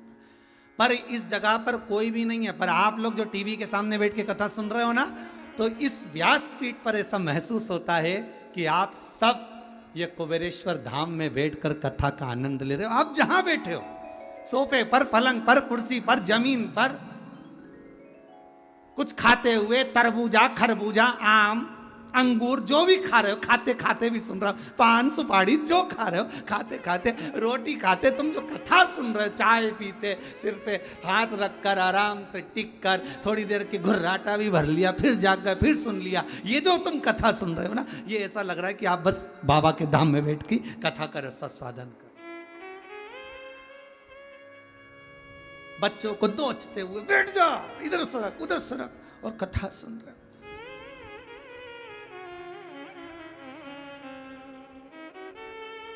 लाइट भी चली गई, फिर थोड़ी देर में आ भी गई, फिर कथा वापस चालू करी। फिर मन में आया अभी जाना थी, इसमें भी अभी आग लगना थी, 3 घंटा ही नहीं सच्चा। शिव जी कह रहे हैं, पार्वती ने पूछा अन्नपूर्णा बनकर मैं आई हूं, मैं अन्नपूर्णा हूं, पर यह बताओ भिक्षा कहां मांगोगे।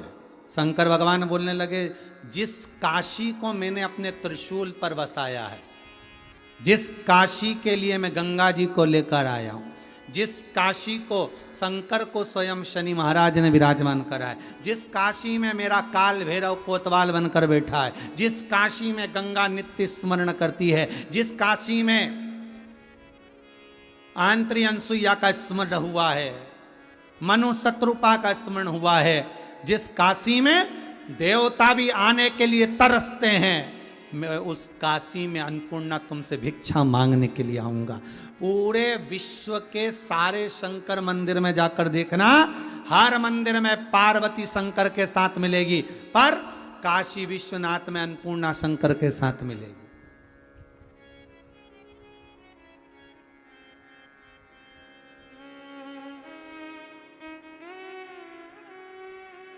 अन्नपूर्णा शिव के साथ।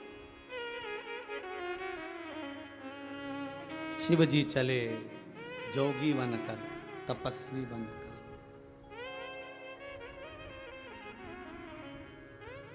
अली गली में शोर मचावे, चले सदा शिव काशी में। गली गली में शोर मचावे, चले सदा शिव काशी में।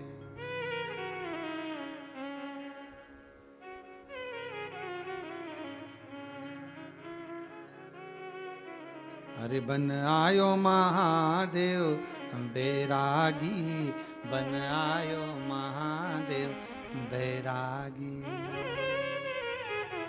लड्डू और पेड़ाई ने नहीं भावे, ये तो भांग धतूरा के बैरागी। बन आयो महादेव बैरागी। भिक्षाम देही।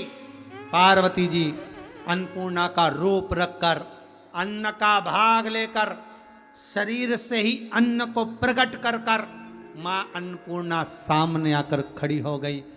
मस्तक पर गोल रौली की कुंकू की बिंदी है, मांग भरी है, नैनों में सुरमा है, कानों में कुंडल, कमर करधनी, सुंदर वस्त्र मां पहनी है।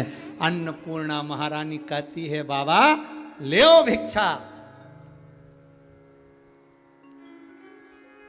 शंकर जी खड़े, शिव जी खड़े होकर कहते हैं, अन्नपूर्णे भिक्षा तो दोगे? मेरे पात्र में जैसे ही अन्न का एक दाना गिरे, संपूर्ण ब्रह्मांड का पेट उसी क्षण भर आ जाए, ऐसी कृपा कर देना। तो अन्नपूर्णा ने पूछा, ये तुम्हारा जो ये पात्र है, जो तुम्हारा ये कटोरा है, ये पात्र, ये कटोरा है क्या? तो शंकर जी कहते हैं, यही तो ब्रह्मांड है, और इस ब्रह्मांड को मैं हाथ में लेकर आया हूं तुम्हारे पास में पेट भरने के।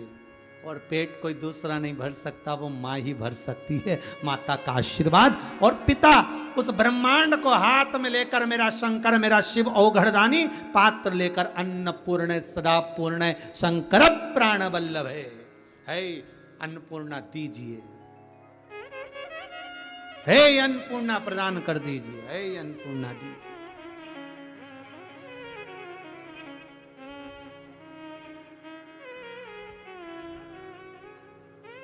आज दे दो। अन्नपूर्णा मैया के चेहरे पर प्रसन्नता है, मुस्कुरा रही है मेरी मां। देखिए, सीखना भाई, घर की बहुओं से निवेदन है, सीख लीजिए, घर के बच्चों से निवेदन है, सीख लो। अन्नपूर्णा जिस समय पर दे रही है उस समय उसके चेहरे पर प्रसन्नता है, श्रृंगार करी हुई है। जब आप अपने पति को भोजन कराओ, जब आप अपने घर के बड़ों को भोजन कराओ, जब आप अपने घर के बच्चों को भोजन कराओ, आपके चेहरे पर प्रसन्नता होना चाहिए, टेंशन नहीं। हम तो बना बना के मरे जा रहे हैं। जब देखो जब, कभी बच्चों के लिए दूध बना दो, कभी लस्सी बना दो, कभी ये बना दो, चेहरा ऐसा भगोना जैसा। और पति भी बेचारा सोच रहा है कि चाय बनवाऊं कि मैं ही बना लाऊं, वो भी बेचारा सोच। अन्नपूर्णा भोजन का दान, अन्न का दान दे रही, तो अन्नपूर्णा के चेहरे पर प्रसन्नता, आनंदता है। ऐसी प्रसन्नता तुम्हारे जीवन में होना चाहिए, ऐसा चेहरे पर स्माइल तुम्हारे भीतर। जब तुम दान करो, पुण्य करो, सत्कर्म करो, आपसे भी निवेदन है, अगर आप कुबेरेश्वर धाम के लिए दान कर रहे हो, वृद्धाश्रम के लिए, मंदिर के लिए, गौशाला के लिए, भोजन भंडारे के लिए दान दे रहे हो, तो चेहरा उतार कर मत देना, प्रसन्न भाव में देना कि मैं प्रसन्नता से दे रहा हूं, मैं आनंद से दे रहा हूं।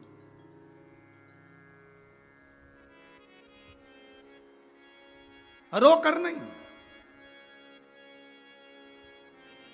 अन्नपूर्णा के चेहरे पर प्रसन्नता थी। शिव जी कह रहे हैं, डालिए इसमें भिक्षा दे दीजिए, इसमें भिक्षा दे दो मां, भिक्षा दे दो।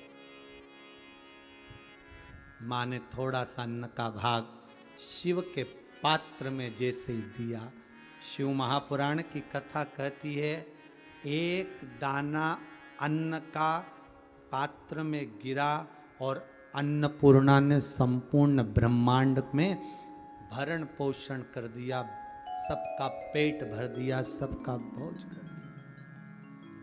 पृथ्वी भी अन्न देने लगी, पृथ्वी भी अन्न। शिव कहते हैं, रुको अन्नपूर्ण, तुमने दान दे दिया, अब आपसे कितना सा कहना है, मेरे पात्र में जो अन्न के दाने आए ये कभी क्षय ना हो, कभी समाप्त ना हो। यही अक्षय तृतीया है, कुछ क्षय ना हो। हमारा पुण्य, हमारा दान, हमारा सत्कर्म, हमारा भजन, हमारा कीर्तन और हमारे घर में जितने भी लोग रह रहे हैं सब बने रहें, कोई क्षय ना हो। पुण्य, दान, सत्कर्म कुछ क्षय ना हो, समाप्त ना हो। हे कुबेरेश्वर महादेव, ऐसी कृपा करना कि ये दान, ये पुण्य, ये भजन, ये कीर्तन सब आनंद में निवास कर कर करते रहें, कोई क्षय ना हो। ये अक्षय तृतीया।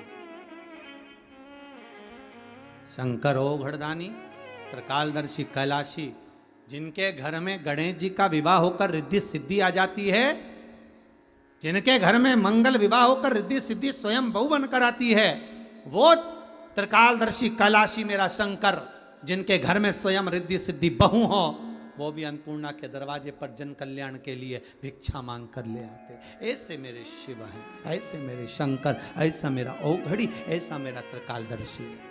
आज की